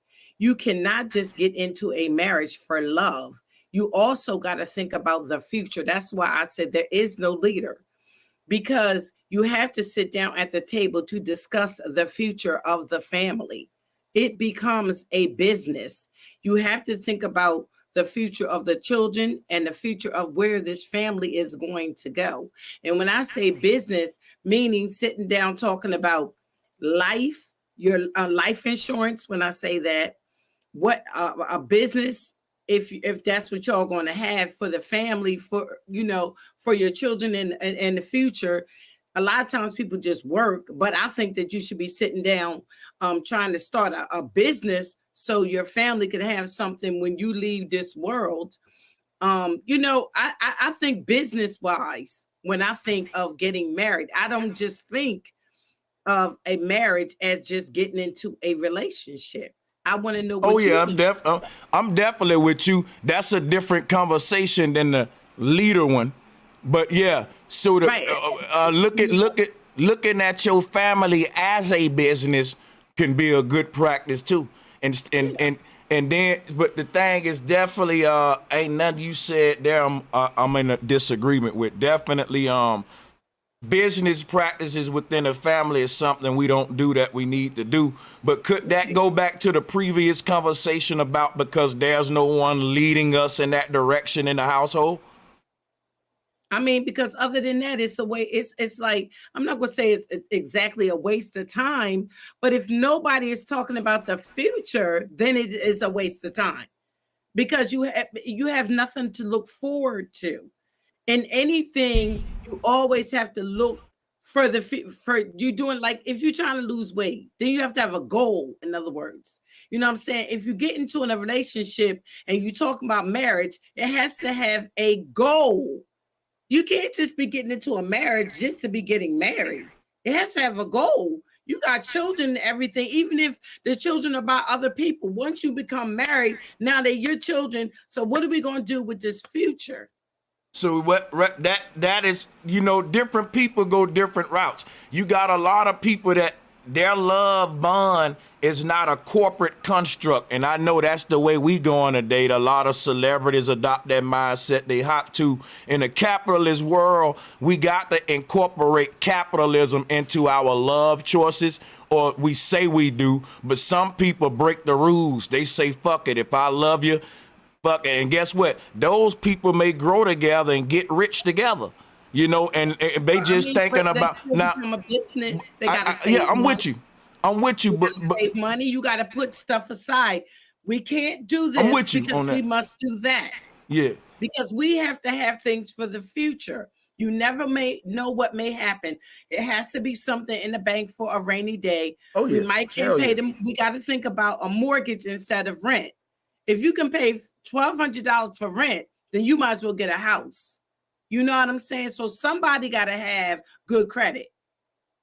I mean, if you're going to be thinking about marriage, and you know what I'm saying, you got to think of it as a business in a sense. I mean, I don't know how other people. So let me ask you a question.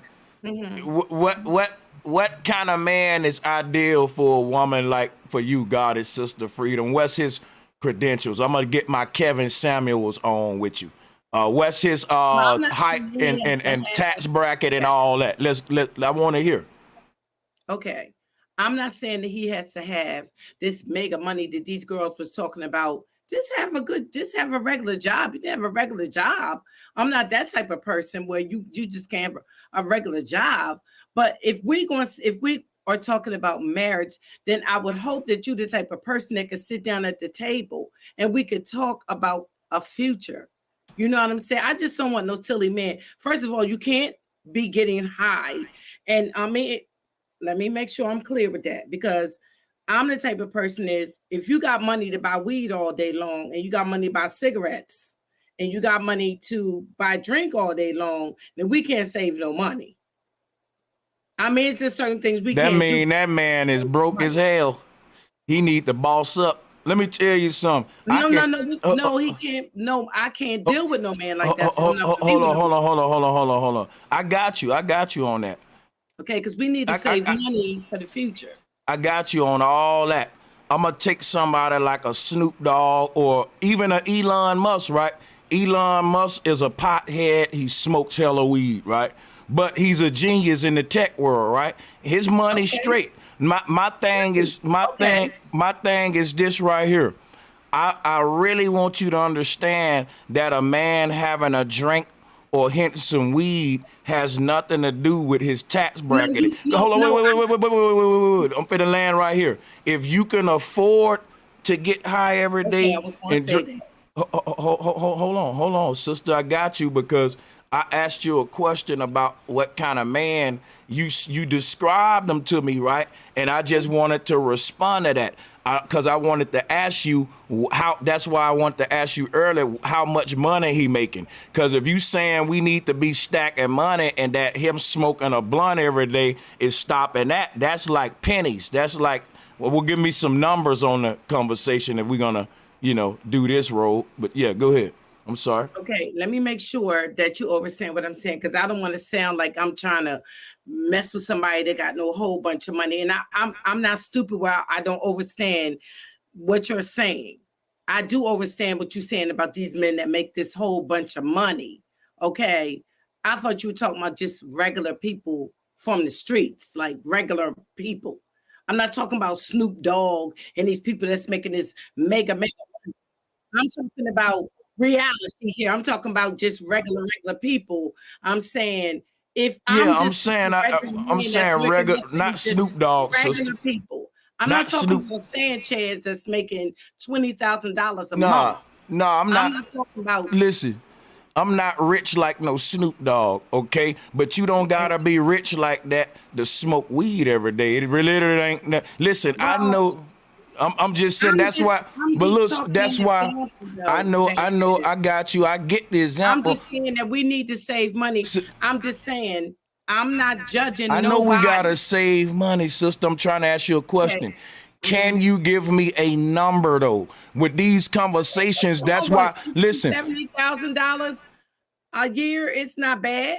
Cool. That's why Kevin Samuels be asking for a number, because then I can dictate what your priorities should be once I know what you bringing in, right? So $70,000 a year is not bad, because like for instance with me, what I'm saying, I was making that, so what I'm saying, I'm not saying he even has to make that.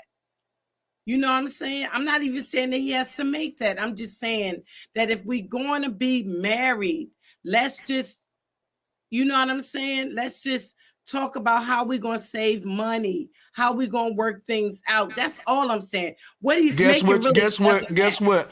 A man who smoke weed need a black woman to get with him and say, baby, let's start us a black dispensary. That's what he needs. That's your opinion. That's what I'm just saying. That's a whole industry, and that's the world is going there. They're legalizing that while brothers get locked like that. We missing. Listen, sister, I'm not debating you. I'm just saying, if there's a brother out there that smoke weed and he met a woman that said, baby, we're going to get you your own strand. We're going to have the first black dispensary. These white folks ain't just going to monopolize on that, right? They using it for the heal diseases. It's old folks that be up in dispensary who don't take. Listen. But sister, why are you acting like I'm debating you? I thought we was having a good deal together. But I'm just saying, I don't want you to take what I'm saying positive and make it into. I'm not even taking. I'm just talking about weed now. Listen, all I was saying was this. People brought. Hold on. Let me say one thing. When you bring me on y'all platforms, Sanchez gonna give I'm not gonna let your crowd down. People came to hear the guests give them a good, spill on their mind. So listen, when you brought up weed, I just said, well, let's start talking about. See, you're not gonna let me talk, sister. I just I'm smoking it on camera. Think about it, right? Think about this. If I smoke weed and you bring up the conversation of weed, don't you think I'm gonna be passionate about that? And listen, so being a guest on the show, why would you wouldn't let me build right now? I'm just trying to build with you on it. Go right ahead. I'm not debating you. What I'm saying is the hemp plant is all on the walls in Kemet. The goddess Cashapp. So y'all brought me onto the show to cook and do the Bro Sanchez thing. She made the conversation. Do the crowd want to hear me talk about the good thing? Solutions is what it is, right? So I asked her about what kind of man she wants. She says she don't want a brother that smoke weeds. How do we take that shallow conversation and make it a productive conversation? How I'm doing? I'm saying, listen, black people, let's get into dispensary ownership. I'm on the West Coast. Let's start back getting into botany and studying plants. Weed ain't a drug, it's a plant. Study the plant, learn how to monopolize on it. People are healing their bodies with it. It's old people that don't take prescription medications. You know what they do? Light up a blunt. Tell me I'm lying. That's their natural herbs. And they be in the dispensary getting their favorite strand faithfully. And they ain't on prescription meds. So my thing is this right here. The powers that be has condemned mushrooms, weed, and a lot of stuff and demonized it. And they want us to look at it as wrong. And this was stuff that was a staple part of our culture. The Jamaicans ain't the only ones that's known for smoking weed as part of their traditional culture. So listen, if you bring Sanchez on the show, whatever the conversation is, I'm going to run my mouth about it. Because if you say it's my show, I got to show the people I know something about all this stuff. It ain't that I'm debating you. It's that if this what the topic is, let me give you my expertise on it and what we should do with solutions. Black people get into weed dispensaries and you need to be testing your strands, smoking them, make sure they good as fuck. They are testing strands like wine testing on the West Coast. Know how you can go to a wine testing?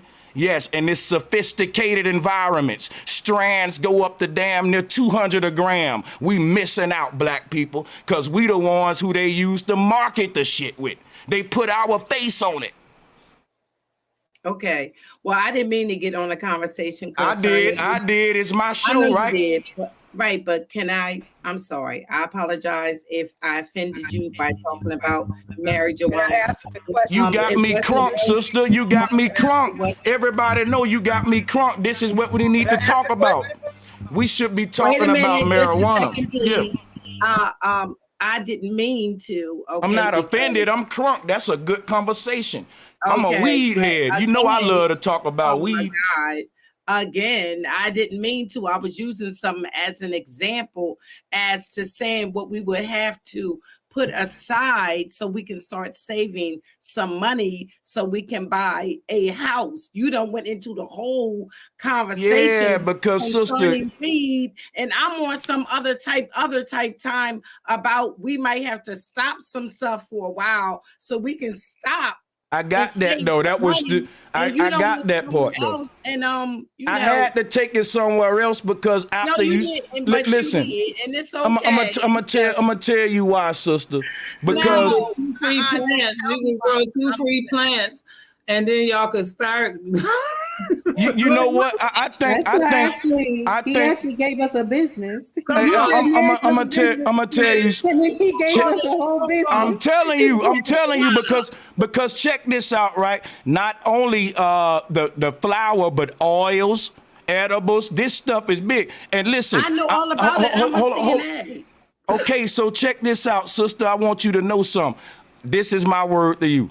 I apologize to Goddess Sister Freedom if I offended you in any way. You did not offend me with your, well, I'm just saying if I did, and you did not offend me, my sister, about the weed thing. You actually made me get crunk because I love to talk about weed. I'm a fanatic. I like to test strands. I want my own dispensary. So when you brought up weed, I got butterflies in my stomach. I actually lit the blunt up like, let's talk about it. You know what I'm saying? What I was trying to say, But I know what you was trying to say, but I wanted to move. You keep repeating that, sister. Whatever we are doing, because we gotta, because a pack of cigarettes costs like what? How much is a pack I of don't deal with no cigarettes. $9. I get that, sister. Sister, But you didn't hear what I said? If people stop it, they can save money if they stop doing, like people do weed for recreation. You know, if you stop doing it, you know what I'm saying? You can save money. That's the only thing I was using that as an example. Well, I would say one more thing. Sanchez. Hey, one more thing, because I just want to say this real quick. If I was in a business, go ahead, hit your blunt. Then hold on, sister. Want to go get a blunt? Damn, y'all. Why we just can't share the mic with each other? It's not a debate. Y'all making it one. I just want to be. If you invite a guest on, let them cook on the subjects they passionate about. If you bring up flat Earth, I'm gonna be the same way because I'm passionate about that. That's with flat Earth. Hold on, but so that's what I'm saying. It's no different. My only thing is this: I'm telling black people if we get into dispensary ownership and we start telling people to stop smoking weed, that's hurting business. I need you to smoke weed and come smoke it with me at my dispensary. Guess what? There's nothing wrong with smoking weed.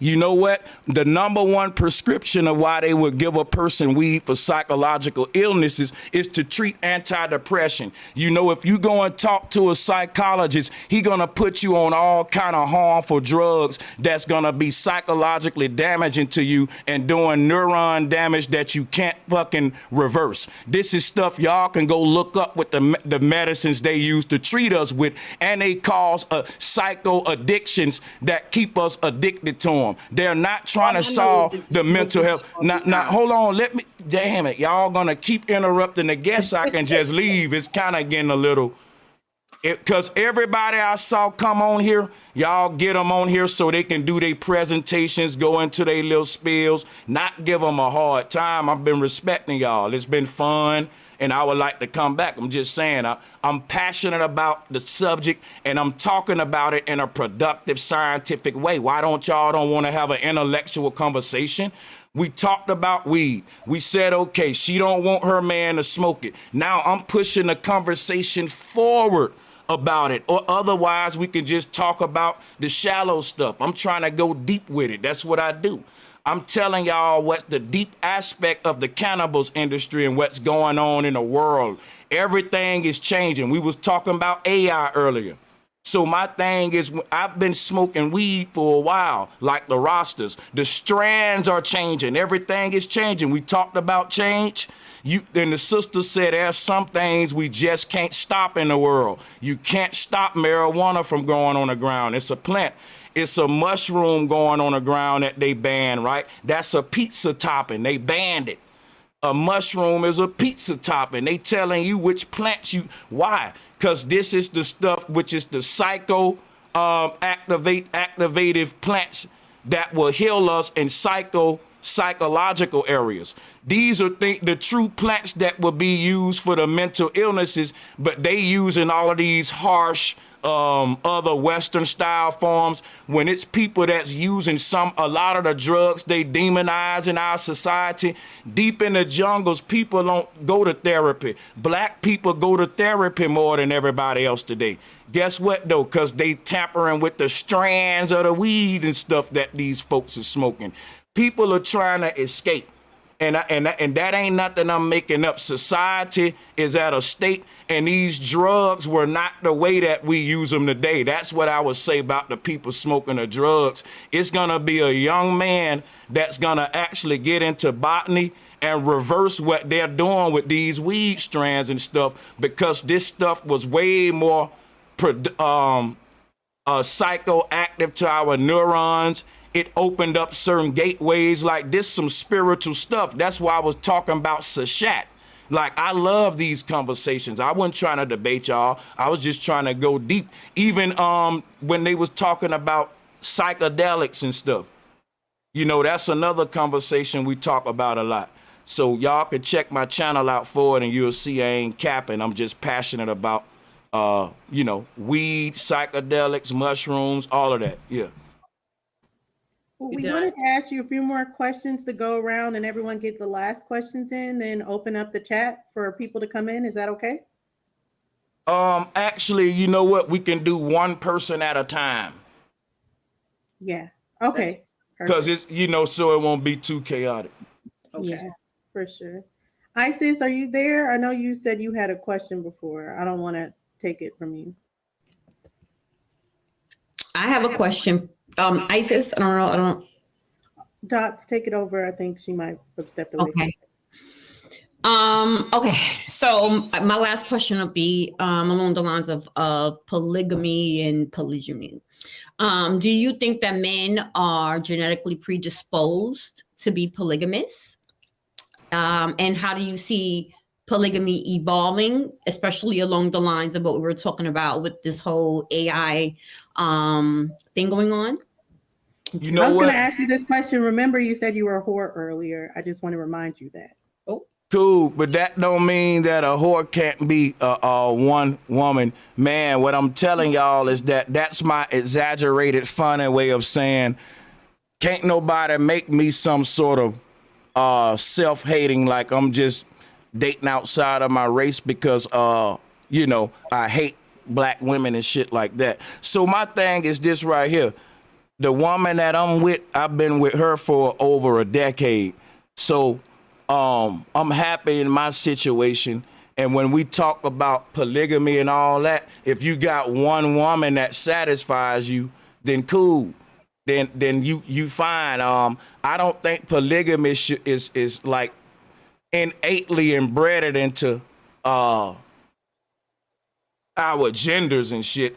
I think that every man would like to be like on some Solomon shit in his fantasy, no cap, right? But polygamy situation is a little bit difficult to manage, right? Everybody ain't that type of guy. That's a whole nother situation. That's a whole different situation. That ain't no traditional family setting right there. So the traditional family setting is the one that thrive, because think about where black people at today. We can't even have a traditional setting with one man, one woman, let alone a fucking polygamous setting. So if one person can't be with one person, how can one person be with 10 people and 3 people and 4 people? That don't happen in our society, and that's for reasons why I'm telling you now. People tend to get with, you know what I'm saying, somebody they can build with. And when you ask me about polygamy, you know, that's a personal preference. That's a personal preference. You know, that ain't nothing that I don't think is something that nature intended for either sex to be either or. That's just something that you choose. I don't think we can put, like, nature give us a mind to where we can make a lot of these decisions ourselves, but then we can't say that the decision we made is natural, no different than the LGBTQ decision, saying that, you know, it's natural, you know, that's your decision. But so that's what I kind of see with that. I want to add, who's next? Is somebody trying to go next? Okay. I will. Can I go next, please? Sure. Oh, I didn't even find it. Okay, so I wanted to ask Brother Sanchez, do he believe that because there's a gap between the elders and the youth, that's the reason for a lot of the gender wars? Because, you know, the elders are not really connecting with the youth in a form of like a rites of passage, you know, teaching younger people. I mean, because we're so far gone from the family structure because of this Western society that we, you know, bought into. So, yeah, if you can answer that for me. Oh, there's a big, it's ego. like a lot of, if you look at what's going on with the elders and the youth, if a young brother figures something out that's life-changing and innovative, an elder today is more likely to challenge him on it. That's a dumb idea. Shoot it down. We call them gate guards, right? And some of them do it with knowing what they doing, but it's bred out of ego. The elders feel like, can't no young nigga teach me nothing. I've been around this, that, and that. But actually, these young guys can teach you a lot. The world has changed. And see, when you have elders that still try to enforce some outdated shit today that didn't work in their time and try to enforce it with authority, it creates this generational split where the young guys don't got no more respect for their elders. They going around knocking old people out. They going, because guess what? They feel like the elders don't got no respect for them. So I saw this happen throughout the generations just in my little lifetime, and I saw the cause of it, because if a young person enlighten the old person take it as disrespectful, like, damn, I'm learning something from this little nigga. I didn't never think of that. And they will never tell a little dude, man, listen, young man, you taught me something, because they always want to be the old dude doing the teaching and enlightening.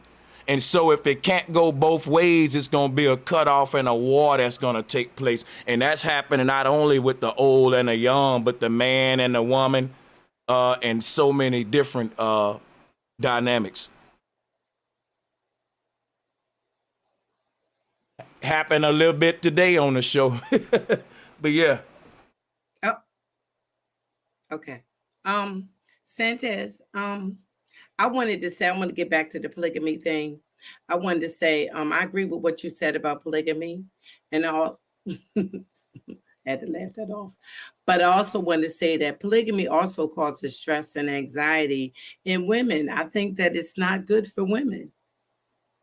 Do you agree with that? Do you think that it could cause, like, I mean, imagine you in a polygamous relationship, and especially if you are in the same home, because in Islam, the man don't even have to ask the woman, can he marry another woman? You know what I mean? And then that could cause some type of, because you're in competition with the other woman, and just imagine, your man is with, what your man does with you. And just imagine he's in the other room with the other woman. Your mindset is all messed up. It causes stress, anxiety. You trying to be in competition. The children, if y'all both got children by the man, it goes to that Sarah Hagar thing and all that kind of stuff. Not that they're real people, but it's as an example. You know what I mean? It just causes so much controversy. I mean, do you agree with that or not? That it can cause problems mentally for a woman? I really can't speak on it, honestly, because I never been in a polygamous situation, and for one, so I couldn't give it from a perspective of a polygamist, and I'm not a woman, so I swear I'm not running from the question. This ain't a cop-out. Any man I tell you, I just wouldn't know how it affect a woman. Well, let me ask you this. You think that because...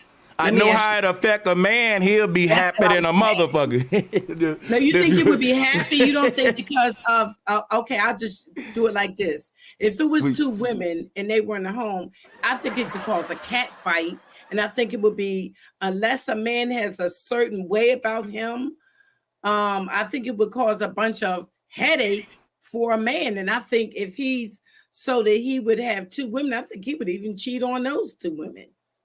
I just think it would cause stress for him. Well, I think a man in a polygamous relationship ain't really looking at it like the woman got to be one of my wives. I think all of his wives know he can just hit anything out there he want to hit, because that's part of the polygamy too. So I don't know how the rules of that go myself. I'm guessing, but I'm thinking that if a dude is in a polygamous relationship, then he got serious women that may be in his house in the stable, and then women, hey, and they all know it's on some pimping, on some Hugh Hefner type shit. That's my guess in my fantasy world, Mm-hmm. Well, I guess I'm a it's my polygamy. turn. It's my turn to be a little triggered here. No, I'm just I kidding. wasn't You guys. trying to But trigger. no. I'm just kidding. You guys are just wrong. No, I'm completely kidding, you guys. But for poly, I would say at first is polygamy is the more serious. So polygamy is these guys are actually coming in and bringing in women as far as to be a wife or anything as far as that. There's a poly, like polyamory, where they're just sleeping with each other. But I would say polygamous man is not just necessarily, oh, he's just out and, it's just like a Hugh Hefner type thing, especially when it comes to men that are trying to be serious in this and be like, I'm taking on multiple wives. My husband is trying to take on another wife, and it's very complicated because there are these other dynamics. So I wanted to get back to, like you admitted, men do have admiration for other or more than one woman, at least adoration for their beauty. You don't think it would help with the cheating or anything as far as for guys to be honest that they want more than one woman and balance two to Yeah. three women instead of going out there and walling out? Yeah, that's what I disagreed with Andrew Tate on when everybody was saying it's okay for men to cheat. Boys cheat. Men don't gotta cheat because the woman already know what's going on. Like, it's transparent, and that's my thing. It ain't called cheating. You so good, that's just a point I'm gonna stand by. I think that if niggas was practicing polygamy, then yeah, it'll get rid of a lot of infidelities and stuff like that. I'm with you on that. And then you said it wasn't traditional, but wouldn't you say in native, indigenous, or if you talk about African culture, it is actually our preferred marriage rather than monogamy, and monogamy is more Well, European? I'm not African. I come from a traditional set here, in this land. We can even go back the 60s or 70s with slow music, traditional songs. Ain't no songs about polygamy where a man singing I wanna make you my wife, single. All of these songs, these one man singing about one lady. So, and we can trace this back in poetry and all that to even the 1800s, 1700s. So I don't really see a polygamous concept coming till we get to the Bibles and religions with Solomon, the Sharia law, like the Middle East, where women is seen as concubine versus queens. Because if you create a shallow type of woman, you need a bunch of them to equal up the one. Like, that's what I'm saying. Like, women are material. Like, if you got a bunch of young, dumb, stupid women that look good, though. Right, that's like concubine. That's on some Solomon stuff. But you only need one Nefertiti. Nefertiti ain't gonna let you have a bunch of Nefertitis because all their ego and crowns can't even fit in the same house. That's a whole, like Jay-Z and Beyonce. It's a dynasty versus a Playboy mansion like Hugh Hefner got. I don't think that's why you never saw a leader that was in a polygamous relationship, a world leader, other than when you go into Bibles and religions and stuff, like I said. I definitely understand. How much do you think, though, like you brought up music and how in the past R&B would be very solo, very loving, but when you think of the other side, the women are always like, I can take your man. I like someone else's man, you're my little secret or anything. That's new age, new stuff. The old stuff didn't talk like that. They was saying, what a man, what a man, what a man, what a mighty good man, and stuff like that. So we got to go back before all of this riffraff of the new age stuff with I'm going to take your man, and if you turn your neck, I'm going to get your woman. Yeah, that's the new stuff right there. I'm talking about that Luther Vandross, that Teddy P. And I ain't that old, by the way.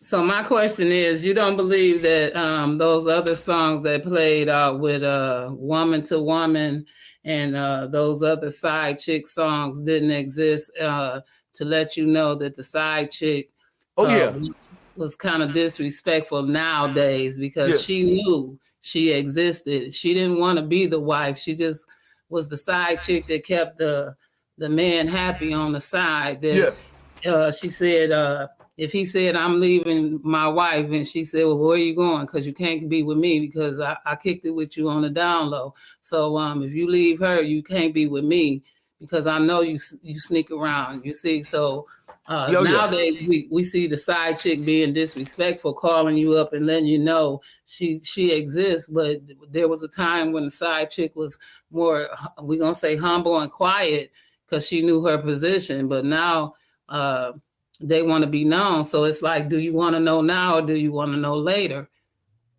And you know what? I'm glad you brought those songs up. Those were a rarity, though, and compared to ones that's singing about the traditional setting. And even that's still true even today. And even in today's music, it's more, it's kind of 50-50 now with this new R&B and shit now. Ella May was doing a little something. Let me see. Tim's doing something. The Nigerian, I think. Some people keeping it alive, but for the most part. But my point is, though, that was a time, sister, even back then where you was mentioning, where it was considered a bad, or it was looked down upon for a woman to want to be the side chick. Today, they look okay with that. It's okay. I'm the side chick. That's the ratchetness, right? It was always one or two ratchet chicks even back in the day. We had Adina Howard back in our time. When all the women doing the traditional thing, you're going to have a couple of women that they going to be the bad girls, your Lil Kims, and I'm going to take your mans, and I'm a side chick, right? And that's going to have its own set of audience for that. But then for the most part, the average woman is never glorified the side chick position. She rather be the main chick, you know? They were singing Hurry Up This Way Again and all that kind of stuff, you know. Yeah, it was crazy. They were. It was crazy. I'm glad you brought that up. Because, yes, she was going in. I did put out there, Sister Freedom, and if you want to put the link out there again, that we can start opening up for guests to come in, and we'll just let them in one at a time. So Neo, she was asking to come in. Goddess. Yeah, just make sure they do one at a time. So when Neo comes, I didn't see it in the link. 2 minutes. The guests have 2 minutes. When they come on, everyone has 2 minutes. Good, I'm gonna good. Because I think that's me. Okay. Oh, wait a minute, Derek. I'm so sorry. I didn't even see it down there. Neo. Hey, peace panel. I kind of got a cold, so if I sound a little off, that's what it is. So I'm not trying to sound masculine like I get accused of, but I am recovering from a cold. But nice show, ladies. Good job. I really enjoyed it. Brother Sanchez, you funny. I can't wait to have a one-on-one conversation with you.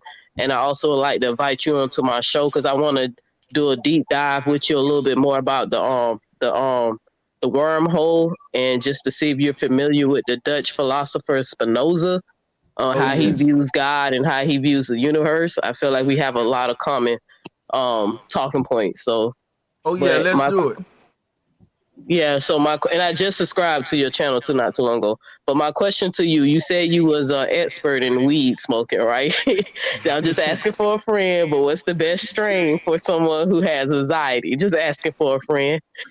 For somebody who got anxiety, I think anxiety. Any kind of indica. Any kind of indica. Yeah.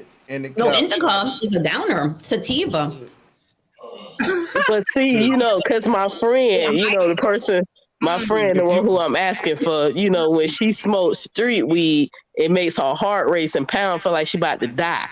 So, and especially when she smoke weed that comes more from the West Coast of America, Then he's right, indica.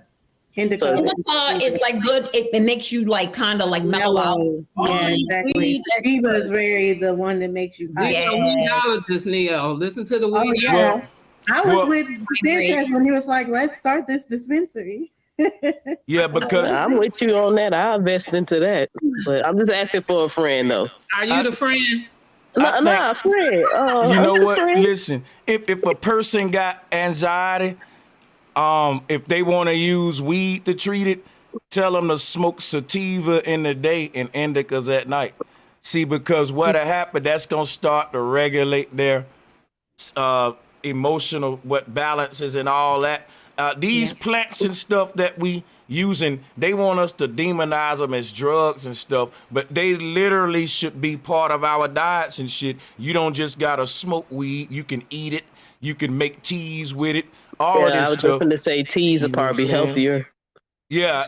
Yeah, I'm not gonna say that smoking is the most healthiest way. It's the quickest way to get it into the blood system, but eating and all that would probably be the most healthier way.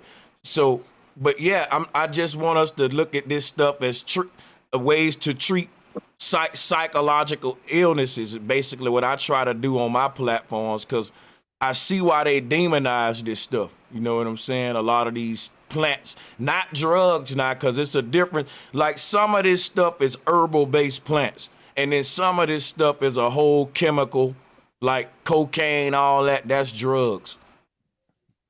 Yep.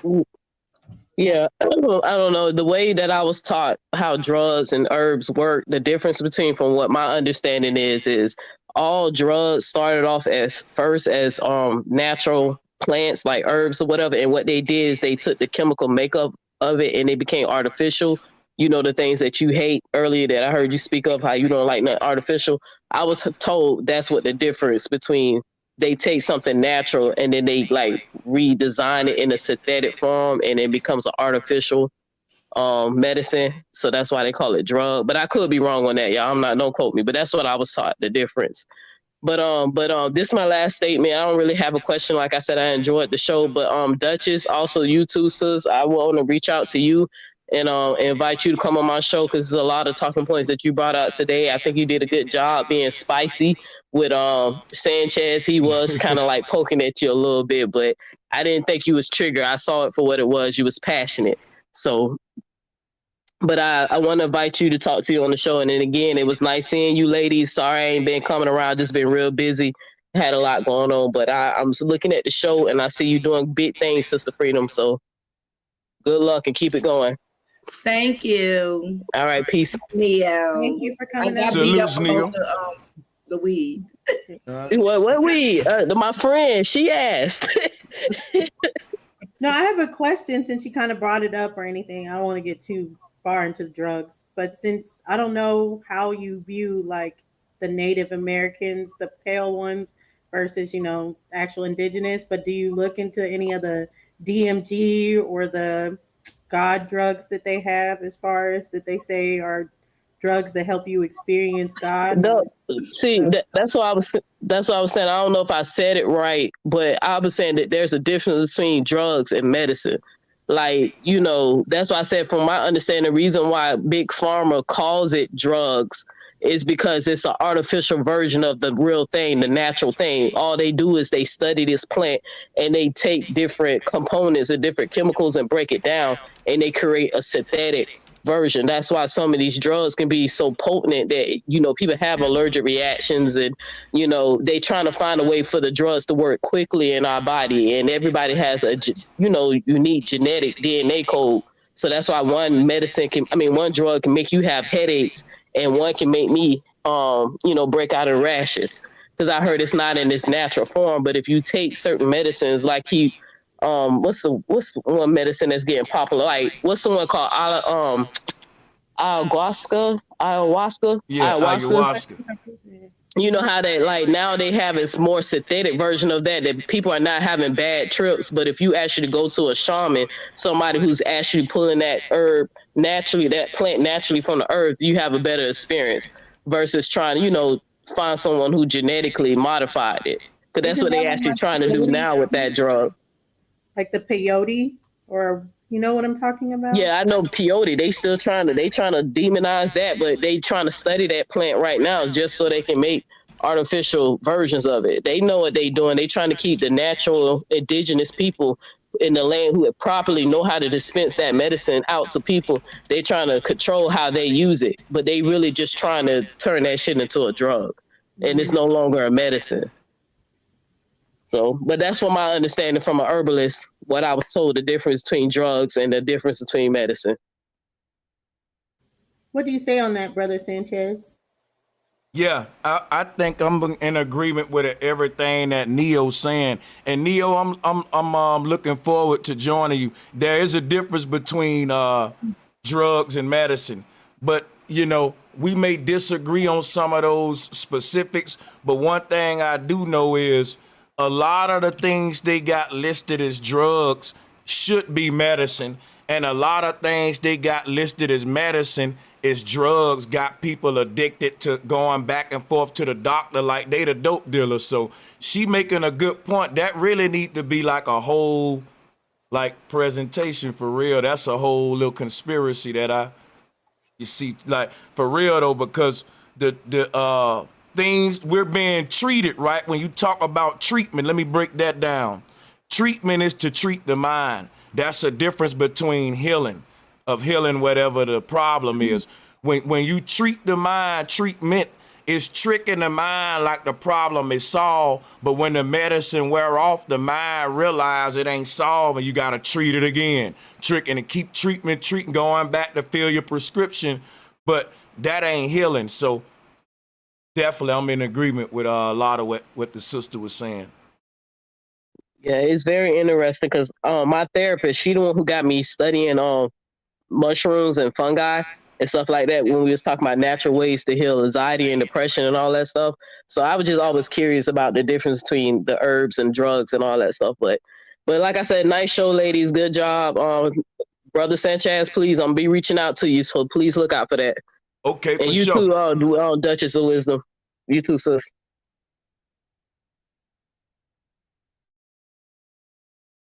All right, Neil, I'm gonna put you down, okay? Okay. You can put up in the back, it's a window. Hi, Gemini. In the back, there's a window with the 2 minutes. Hi, Neil. Hello, You can bring that up. Hey, sis. How are y'all? It's gonna help now. Where's Nisha? Because Bro Sanchez. Yeah, we're Nisha. We think Nisha in the chat. She's in the chat. Salutes to everybody. Salute to you as well. I don't think Who was that was speaking? Someone was speaking. No, he was saying before about the East African thing. He had said, "I don't think I've never traced it there." I don't know if he was asking you if you were East African. He had done it before in the chat. Oh, I would have told him none of his business. Okay, so Brother Sanchez, can I rewind just a little bit? Yes, ma'am, for sure. Okay. I'm going to start the timer. I'm starting the timer. Okay. Okay. So you said earlier back the conversations between you and Duchess when she was trying to explain to you where her passion really came from AI. You put it in the, you put it in the connotation of, well, you're coming from a religious standpoint, or you're pretty passionate about the AI and not really knowing much about the technology.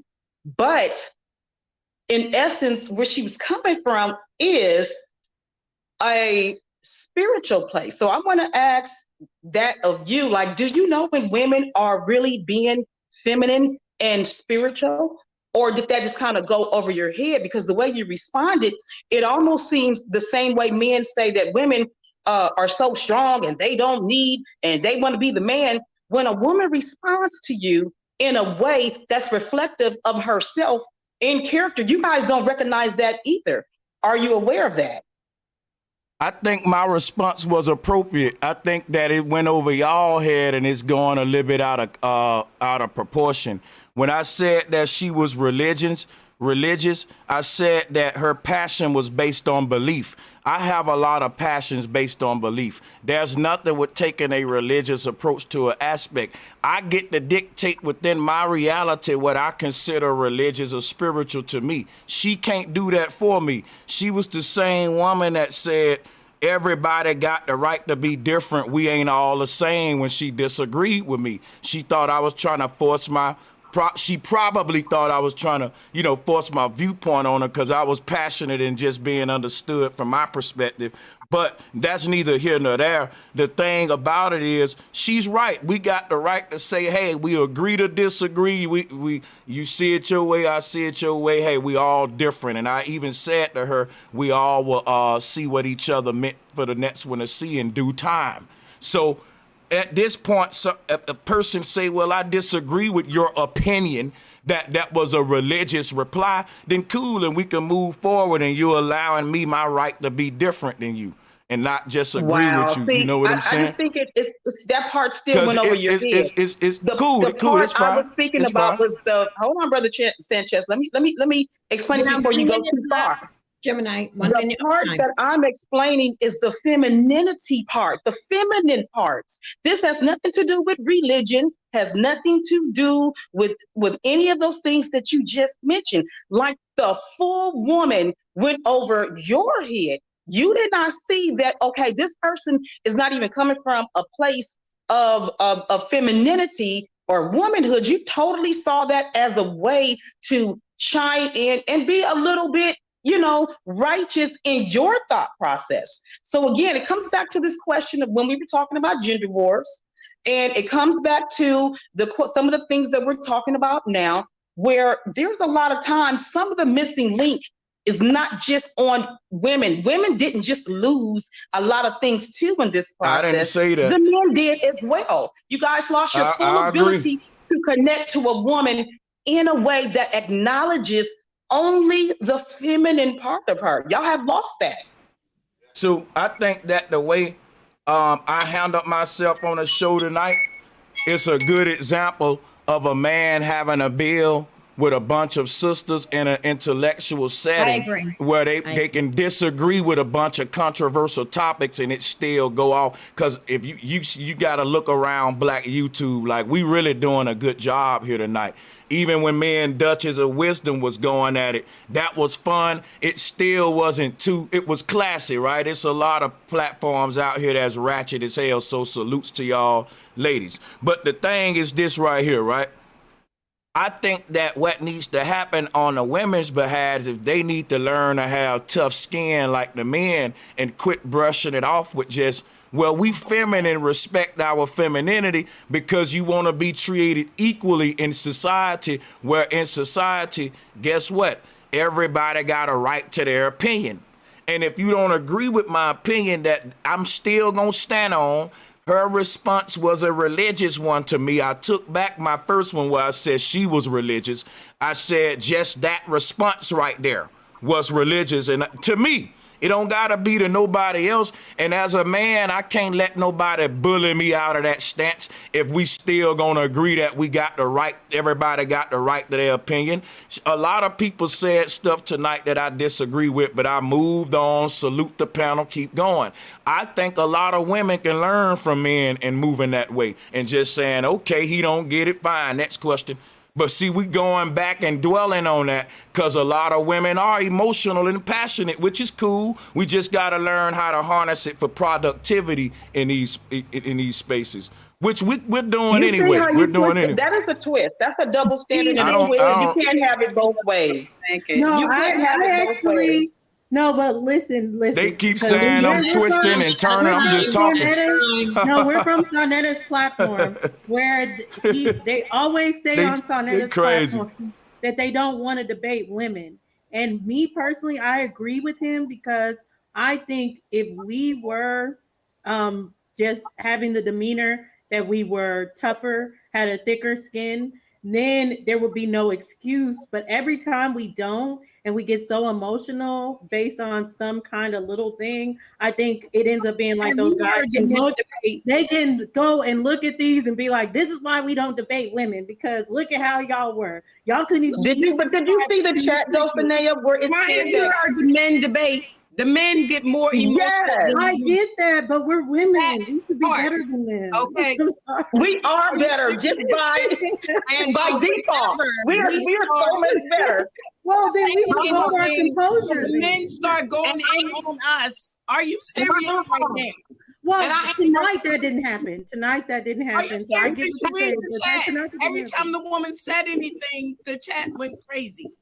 Yes. Like we kind of not give them something to talk about. I don't think that Bro Sanchez went wow, like something like worse than what the chat did. I just think that he flipped a couple things, but I'm just speaking how I feel, sister. Right. I just think it would be a powerful tool if we sat in a debate and they say, "Oh, women are going to be." I know you're not going to compare him to us to the men on side. Well, I'm not saying that we are like that. I'm just saying it would be powerful. I think it would be powerful if we sat through and let other people talk and all this other stuff, because they can't actually sit disciplined. And if women actually came and could debate and sit disciplined and be like, okay, now after I waited for you to get all your points out, now I'm going to address your points one by one. I just think that's something that it would be good. And then it would limit this whole thing of when women say they want to debate a man, but then when he says something, it's like they want to say, well, I'm a woman, you can't talk to me like that. Right. Let me say something. Somebody saying that. Hold on, let me say this. I got the shade that Sanchez threw at me. See, one thing about a woman, we don't let you forget. So you threw some shade about, oh, I'll be good to debate men on the manosphere. So you try to put out an energy as if I'm aggressive and I should be talking with men of that caliber. No, I'm talking to men of you. See, I don't deal with popularity. I don't bow down to men. That ain't what I meant, my sister.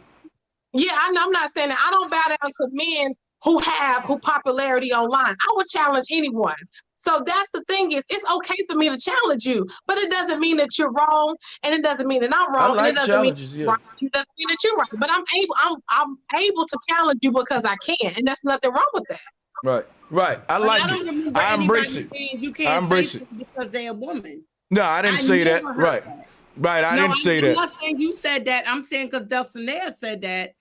I didn't say anyone said that you can't do it for your woman. I said that people complain about debating women because they're afraid when debating women that it's going to come to a point where the woman gets overly emotional and then they can't continue with the debate. That's what I'm saying as far as that I think it would be a good quality if we were to actually, work on the discipline of sitting there where they can't complain about us being overly emotional.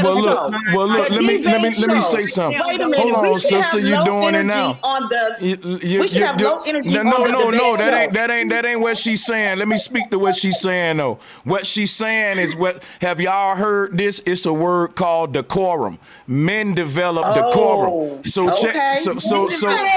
wait a minute. Like right now, how I'm talking. See how I'm talking right now? In a debate, cutting in like that'll get you penalized. So it ain't that it's low thinking or it's hold on, let me say something real quick to what Dulcina was saying. I never got the piggyback on her. Let me just interject she making a great point. Thank her for that. Because she giving the jewels why men don't want to debate women. She really just went into every man's mind and understood why, and that was dope. I gotta drop a bomb on my side. Hold on. Because you know why? I've debated women and they can pull the woman card. Now they hop in a debate saying like, it's equal, nigga. I'm strong. I can stand my own. But then at some point, they always got in their back pocket where, the man kind of bullying the woman. And it works. It works. I can't lie. It works. And men scared of that because they like, oh, no, if she pull that woman card, I'm through. My career on the line. I know if I'm debating another man, he can't do that. He just got to go head up. So she was That's right. An opinion. That's an opinion. I'm gonna say this though. Well, wait a minute though, baby. Wait a minute. The situation is, Sanchez, you realize that you did actually just interrupt us. And when you asked us to hold on, we held on with decorum, let you talk, and we didn't say anything. But you said we didn't have decorum, but we actually was quiet when you were talking. So I mean, it's a double-edged sword. I guess because we come with a feminine voice, that every time when we say something, I don't know. It's just weird and contradictory to me. It's very contradicting because men are all online preaching, teaching, gossiping, and fighting with each other. That's so. It's a bunch of you see, they think that has y'all missed the point. Y'all missed the point that men done seen us saying. I ain't missing no point. Yeah. That's what they do. Yeah, to other men, they ain't doing it with women. Cause why? If they do it with a woman, society will say, man, that's a female. So they taking that same psychology into the debate arena. That's what men done seen us saying. How y'all not missing it? Oh, but that listen, check this out. Men go to war all the time. That's not a female act. It's an act of war. Oh, see, they got an excuse for when they do it. It's not an excuse. Hold up. If I go to war with another man, is that not an act of war? The judge ain't gonna say that's a female act. The judge gonna say that's an act of war and violence. I'm just dealing with reality. I don't know what y'all dealing with. Or they call it battery. It might be an act. It might be what he said, but it's making an excuse for that feminine energy that they have. Okay, y'all win, but yeah, we all win. Is there another caller though?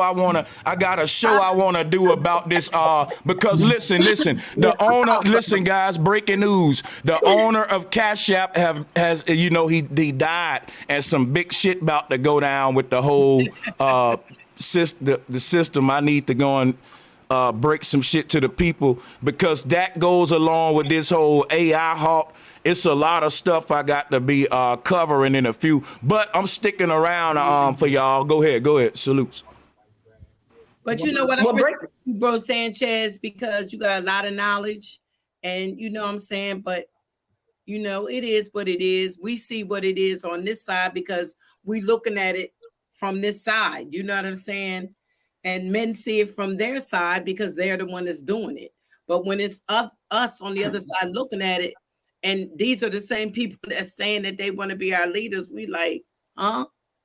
You know what I mean? So I guess it just is what it is. Make you do a little side eye. Like make you be like, huh? Okay. I mean, they go hard. They do a lot of debate. I tell. Here's my advice to that. Since we'll talk solutions. The men that y'all see online going back and forth and all that, don't mate with them. Get with the guys that's acting the way that the men that's living by the standard that they trying to hold the women to. Them the ones y'all get with, and don't even give the other ones none of your energy. Not even what we doing now. Let's not even, because check it out. You're right. There are some men beefing about some stuff out there that makes the beef feminine. At that point, it ain't even war no more. It's like you stepped on my shoes, you looked at me wrong, shit like that. So I got to agree with that to where it becomes you over emotional now. So that's called toxic masculinity. And that's something we got to deal with too, just like toxic femininity. Looking for every reason to blame the man, just like the man looking for every reason to blame the woman. I see that. I mean, you know, it is what it is, but we got to get. Glad you found some balance in that statement. You know, it is what it is. I just look at it like that, you know. Most definitely. Well, I appreciate I'm sorry, Sakina, go ahead. I'll follow you. Go ahead. No, I just said I appreciate the Southern hospitality because you are a gentleman. I'll give you that much. Yeah. Thank you so much, my sister Sakina. Appreciate that. Much love. So do anybody else want to come in and ask Roseanne? I wanted to say just real quickly, you know, that there was like, I know, and this is human speech, but it was like a lot of generalizations made. And I think that that's one of the reasons why a lot of these like talking points sort of get, and they become the talking points, right? So by that, I mean that there was like a lot of nuance, you know. I think that for the most part, and I think we all know by now that, you know, topic to topic, our opinions are definitely going to change, right? Very diverse. And to say that, you know, that all the women on a panel throughout the show, for example, I'm not saying you said that, Sanchez. I'm just making a generalization, and I'm summarizing this. You know, the generalizations or the summary of, like, you know, see, this y'all woman, the woman over talk, the woman, and that's not true. Or even believing that we all feel that way. I think you've done a great job, though, in my opinion, navigating our personalities, right? I know that I definitely, I don't think I've responded emotional, quote unquote, at all throughout this entire conversation. I think for the most part, we, you know, been quite patient, not over talking. And I don't know if that's more of a masculine trait or a feminine trait, you know? But I think that is where a lot of the talking points come from. And despite the energy, despite the comments, despite the chat, despite the comments, despite what's going on, I think that overall, Sanchez, you've done really well with managing and balancing the energy. And that is not easy. That's not easy. That is not easy. Thank you so much, my sister. Salute to you for that discipline and decorum, for sure. Yeah, much love to you. Appreciate that.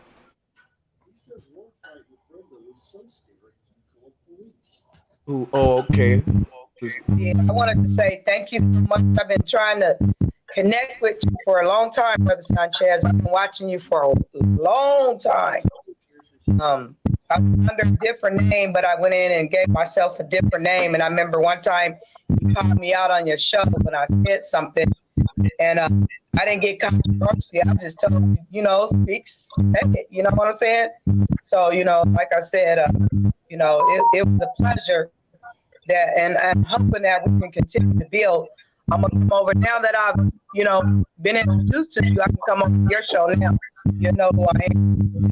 Oh yeah, for sure. You're welcome anytime. I'm in tune. I know you vibrate pretty high, so I'm very in tune to I watch Brother Savan. So, you know, you guys kind of have that same energy.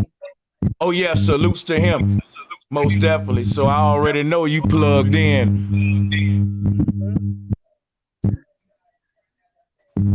I see you got to put it on. Oh, yeah. Got that a little you rumble. Know, you know, I appreciate that you came, Bro Sanchez, even though, you know, I opened my mouth about the weed thing. But I'm still glad that you came. I always am glad to see you.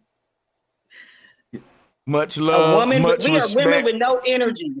We lost it all. Because we need to have decorum. Wait, man. We need to have there's no literally that electricity, that fire, that you know, it's like y'all kill that. And not only just like here in the basic conversation, you know, it's like kind of like everywhere. It's like, what type of woman? One day you have to come back and you tell us what type of woman men are exactly looking for. Because if they don't want us the way we naturally are, what do they want? Let's be clear. Clear it up. When you say they don't want us, specify.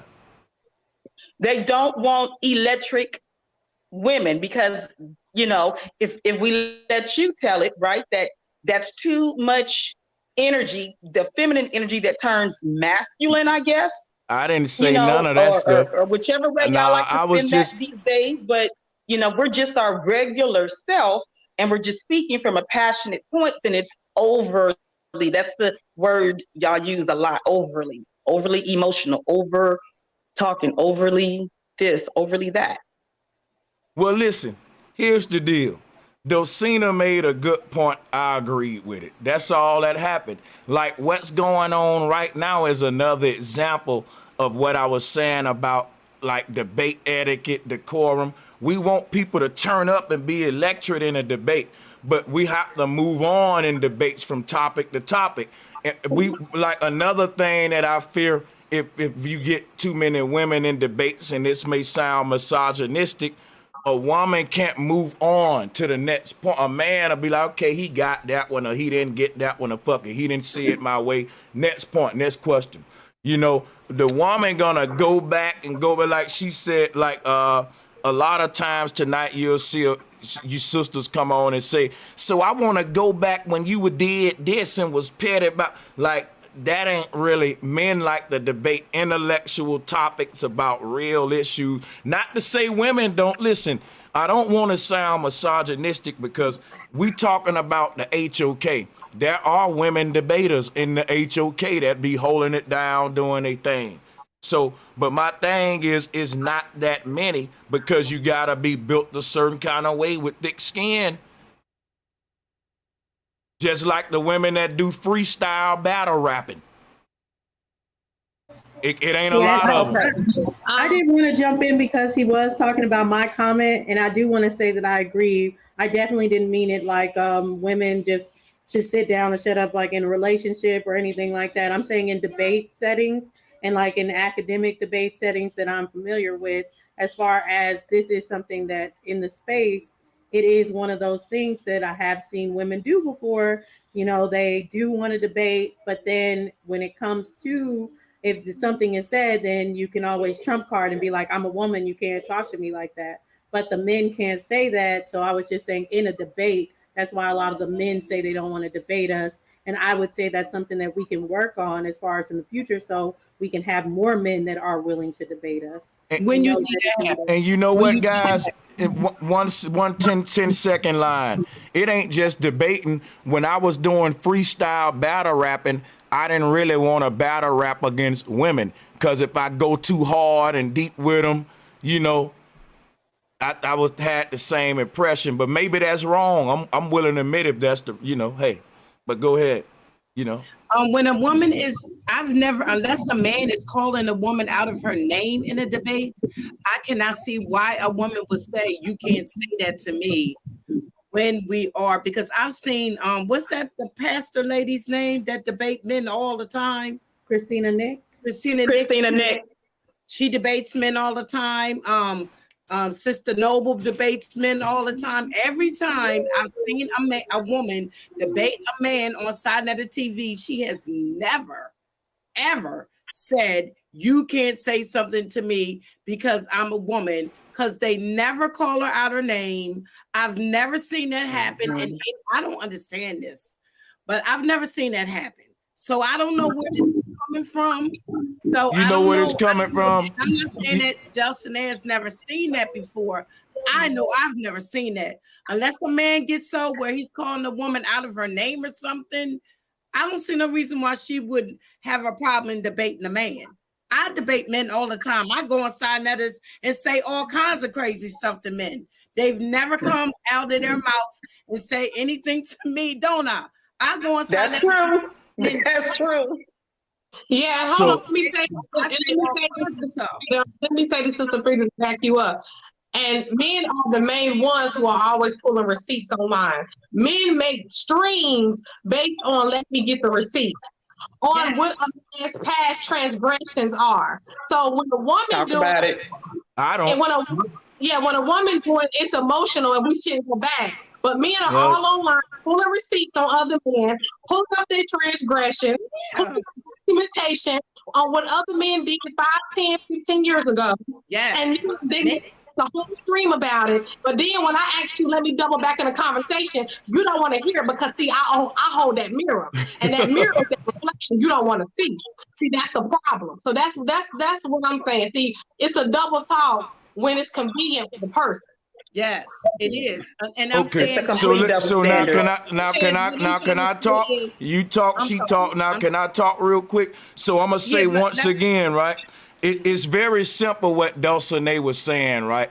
It's the same. The question was, why don't men like to debate women? Not if a woman will debate a man. So listen, I'm telling you from a man perspective, why men don't like to debate women. And here's why. If I play you in a game of basketball and I win, another man gonna tell me that's a woman, do it to me. We don't get bragging rights for winning against a woman. Maybe, and I know that make y'all feel a certain way, but that's a man code that you can't change. If I debate one of y'all tomorrow and I win a debate and I go and brag to any other male debater, they gonna say, bro, you did that to the sister, you ain't gonna do it to me. That's gonna be the first little shot they take, not me. I'm gonna try to use it for bragging rights like I do with the men. And you know what I'm saying? So my thing is if I fight a woman, if we got in a boxing ring and I knocked her ass out, I can't brag on that. The men gonna say, man, that's a woman. The men gonna take this mentality anytime they're engaged in combat with a woman. It's natural for a man to think that way. So it's not protective. It's You're natural. Saying I'm saying what it is natural for a man to say, I'd rather fight my equal or battle with my equal and not my easy victor. I don't want a woman. Now, you may say, well, I'm not easy, but that may be the flaw that men have in seeing a woman as an easy victory in a basketball game or a boxing match or a debate or a freestyle battle. I'm Let just me telling get us for a minute. I'm sorry. Let me say this. As women, we raise our sons that it's not right for boys to fight girls. And so with that being said, a lot of men, especially older men, I'm not saying you're an older man, but a lot of men raised this way don't find it comfortable. They find it that they're picking on women. So some men don't have problems arguing with women or fighting women or having these situations with women, where other men, that's not a man to them, and they're not comfortable in that setting. So just because you find a man that will debate you or will argue with you, and some will hit you, but some won't. And that's the respect of that person. So we talking about perspective. And so that's the way it is. And so my son don't argue with women. He'll walk away. And then this girl will call me, his wife will call me, because he won't do that. That's just what he won't do. Right? But would you rather him sit back and argue with you until he get mad and want to fight you and hit you and tear up walls and all that? No, that's not what he do. Why? Because boys don't fight girls. But I have another one that will fight a girl, and then he get mad at me because boys don't fight girls. Nah, he mad at me because he didn't hit a girl, and that's my fault because I raised you that boys don't fight girls. You see what I'm saying? So this is where he kind of coming from. It's certain men that just don't do that. He finds that competitive. I'm not going to do that. He might find it disrespectful. He might find it competitive or whatnot. He don't find that argumentative or just, I'm not justifying his actions. I'm just saying this is what it is, because I have a son that just won't do it. Some men don't do that. They find it like when we was having that with Prince Mighty Hebrew. He said, I don't fight with women. I'm finna go. He said, no, wait a minute. Because we wasn't arguing with him, but that's what he said. Just some men just don't do that because of the way they were raised. You see what I'm saying? So this is not here or there for him. This is just the way it is for some men. But you will get some men that will argue with you all the way to disrespectful units. Can I say this though, Sakina? Just saying. Some men don't want to get into arguments because they can't win. And that could be true. That's true too. That's true too. That's true. You will get beat by the woman. That's true. I just have to argue with the woman. We remember when they said happy wife, happy life. So why would you argue? Let me just finish my stance here. I'm just saying you already know you're not gonna win. So let me just get out of here and let me manipulate the situation so I won't lose in front of these people. You know what I'm saying? So it could be that too. You know what I mean? And I'm with what you're saying too. I'm even with what bro Sanchez is saying. But I'm really saying, okay, that what if the woman is beating the man? It's just here nor there. It's just, it's just here nor there. I get it. I totally get it. It's balanced. It's happy spouse, happy house, Sakina. I was told I'm messing. It's on both sides. Well, I was also told happy wife, happy life. You see what I'm saying? So, but I'm just saying these men get just as emotional as women do. And I'm saying that's what I see. That's yeah, because we can barely finish our point and get a full thought process in before a man take it personal. Yes. And then start trying to say and cut you off when we're just trying to get a full viewpoint. But this is how come I asked when he said right in the chat. The moment we say something, or even show any form of emotion or passion, or even try to say something, they in the chat saying it's a big deal. Right before she this, she that. Look at her. This. I mean, and these men. Yep. I'm like, Ooh. I mean, they go crazy. The chat just goes crazy. And this is why I was asking Brother Sanchez, when you say that's the first thing that a man says is, oh, I can't fight you, or I can't do this and this because, man, that's a woman. That's a woman. And then, but from the woman's perspective, that's why I was asking, is it a dig or is it a protective thing? Because in that case, women like to be protected, right? If you beat me at a basketball game, right? I get the point. And I lose and you jump in, that's actually kind of attractive. So we don't even view that the same way that you guys view it from. Okay. But yet and still you project what you feel about it anyways, and you put it right on out there. Put that energy right on out there. So again, is it a double standard, or is it like you saying a flaw or just a misunderstanding that men have with women? So y'all making it wait. Men are not that deep with it. Let me speak from a male perspective. Men are not that deep when we decide I'd rather fight him than his sister. If a dude got problems with the sister, let me show you what hold on, I'm getting feedback, man. I'm getting feedback. Let me get a little mic mute for a second. This is how it works. If a dude got beef with a girl, he fight her brother. I don't know where y'all from. You go get your brother and they fight. I don't know where y'all from. So my thing is this right here. A man is making a simple decision in his mind. With every decision a man make, we weigh the odds if it's lose-lose or win-win. And in case if it come to a man debating a woman, like you said, it's some men scared they'll lose against a woman, rightfully so. Why? It's gonna look worse because you lost against a woman versus if you lost against a man. So you in a lose-lose position, because even if you win against a woman, folks gonna say, well, that's a woman. And if the woman win against you, well, our woman beat you. So a dude is saying, I'm in a lose-lose position. I'd rather fight a dude. If those are my odds. He's not going deep about it. He's doing reasonable rationalizing. It's a very logical and analytical approach. He's not going in his emotions, passionate or nothing. He's saying, wait a minute, that's a lose-lose. And this one is either a win or a lose versus a man. Either I win or lose. But against the woman, if I win, man, that's a woman. We don't care. And if she win, woman beat you. Both of those are lose odds. That's the only thing going in a man's mind. The odds. He's weighing the odds. Y'all making it too deep. I'm a man. Every man in my chat room gonna agree with what I'm saying. It's not deep. We just using logic and rationalization.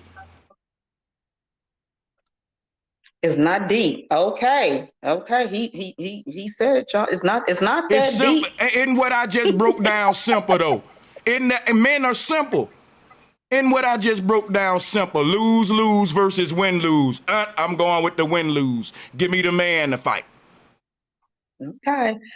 All right. Well, I would just say I can't be on Sinetta's, platform, and stuff like that, and then be this, cool, calm, collected type of woman, because there's a billion other platforms if I wanted to be that woman.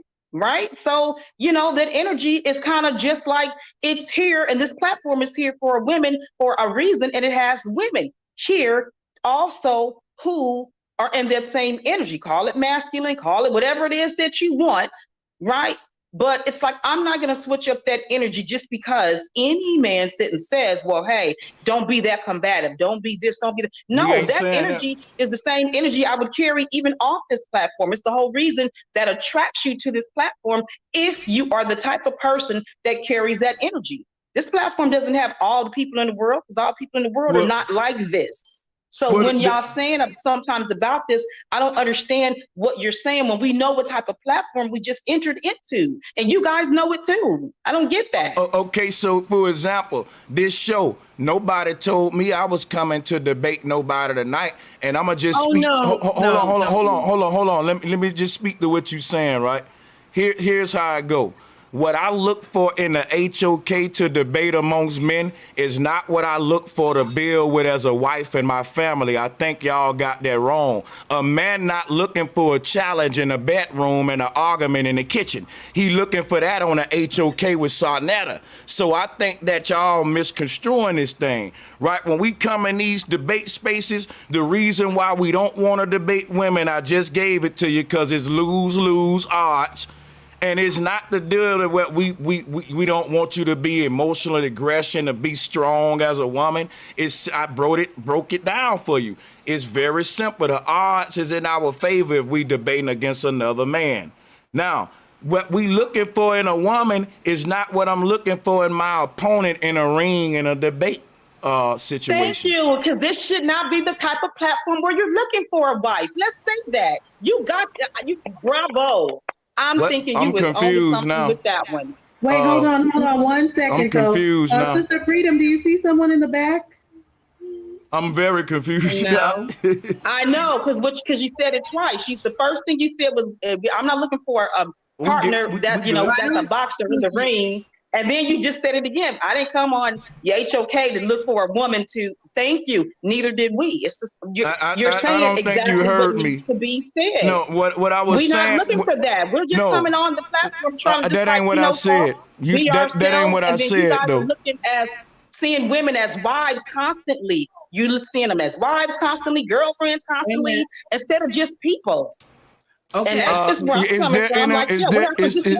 is there any more callers, y'all? Any more callers out there? The person was trying to come in, but it keeps going back out. Yeah, and one call. Listen, so now one caller. Okay. Listen. Hey, Sister Freedom. Let me holler at Sister Freedom for a second. Excuse me. Yes. Hey, yeah. If you got any more people in the back, I would be glad to hear some more different people. Salutes to Gemini, though. Hey, Gemini, we could set up something, though, I'll be back. I'm pressing for time. I want to rotate, give everybody a chance. Yeah. Could you tell the person to try to come in again, if they could try to come in again? Thank you, Goddess.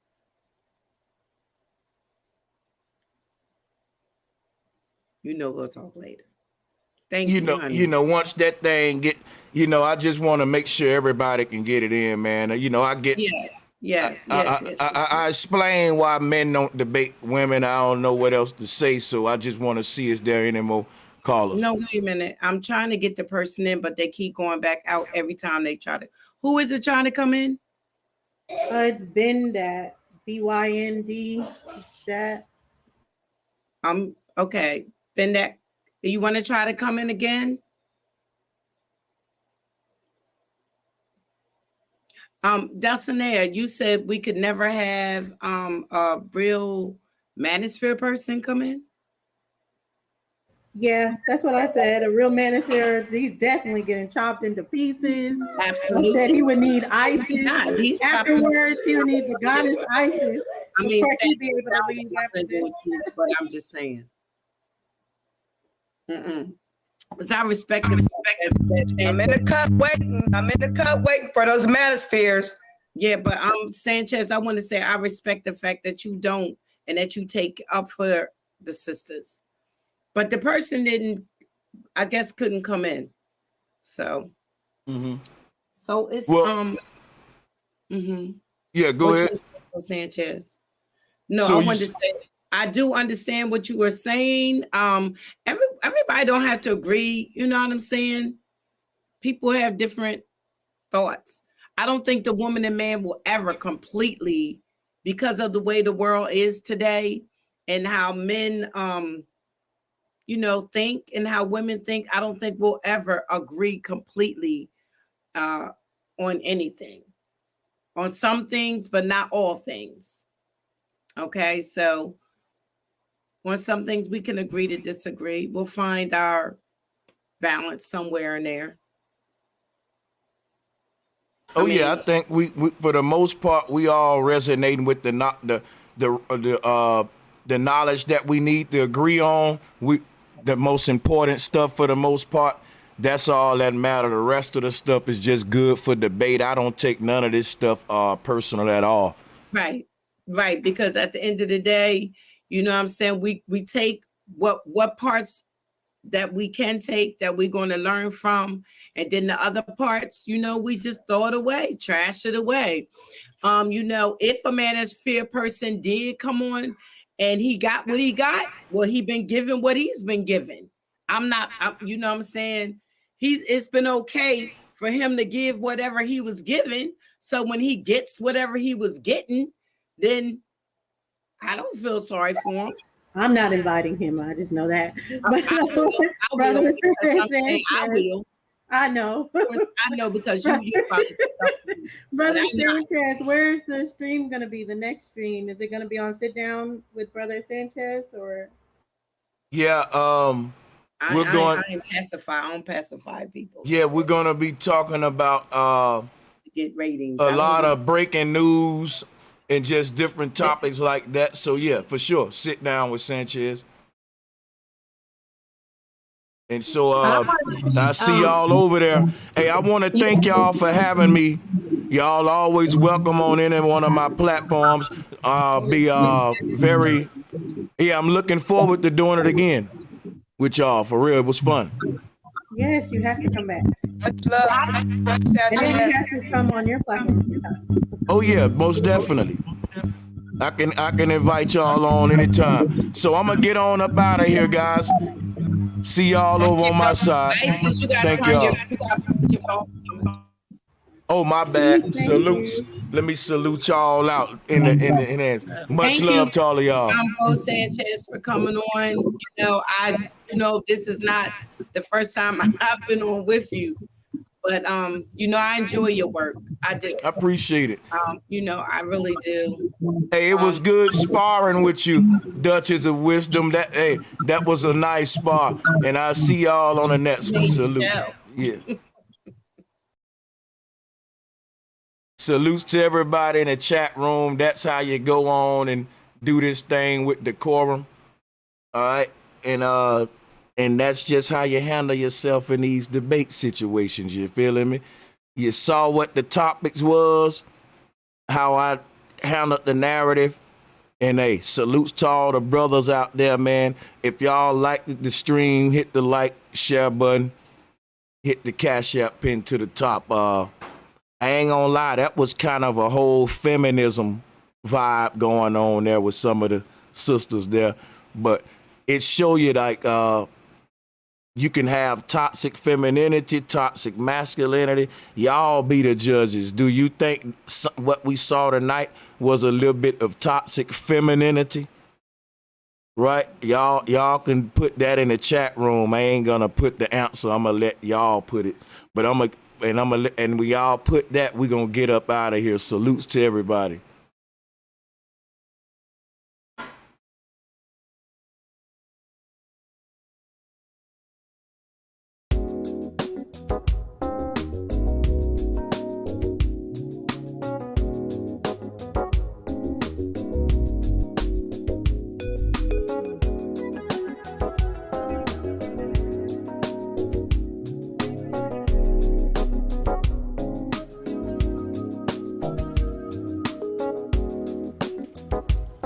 Bro Sanchez.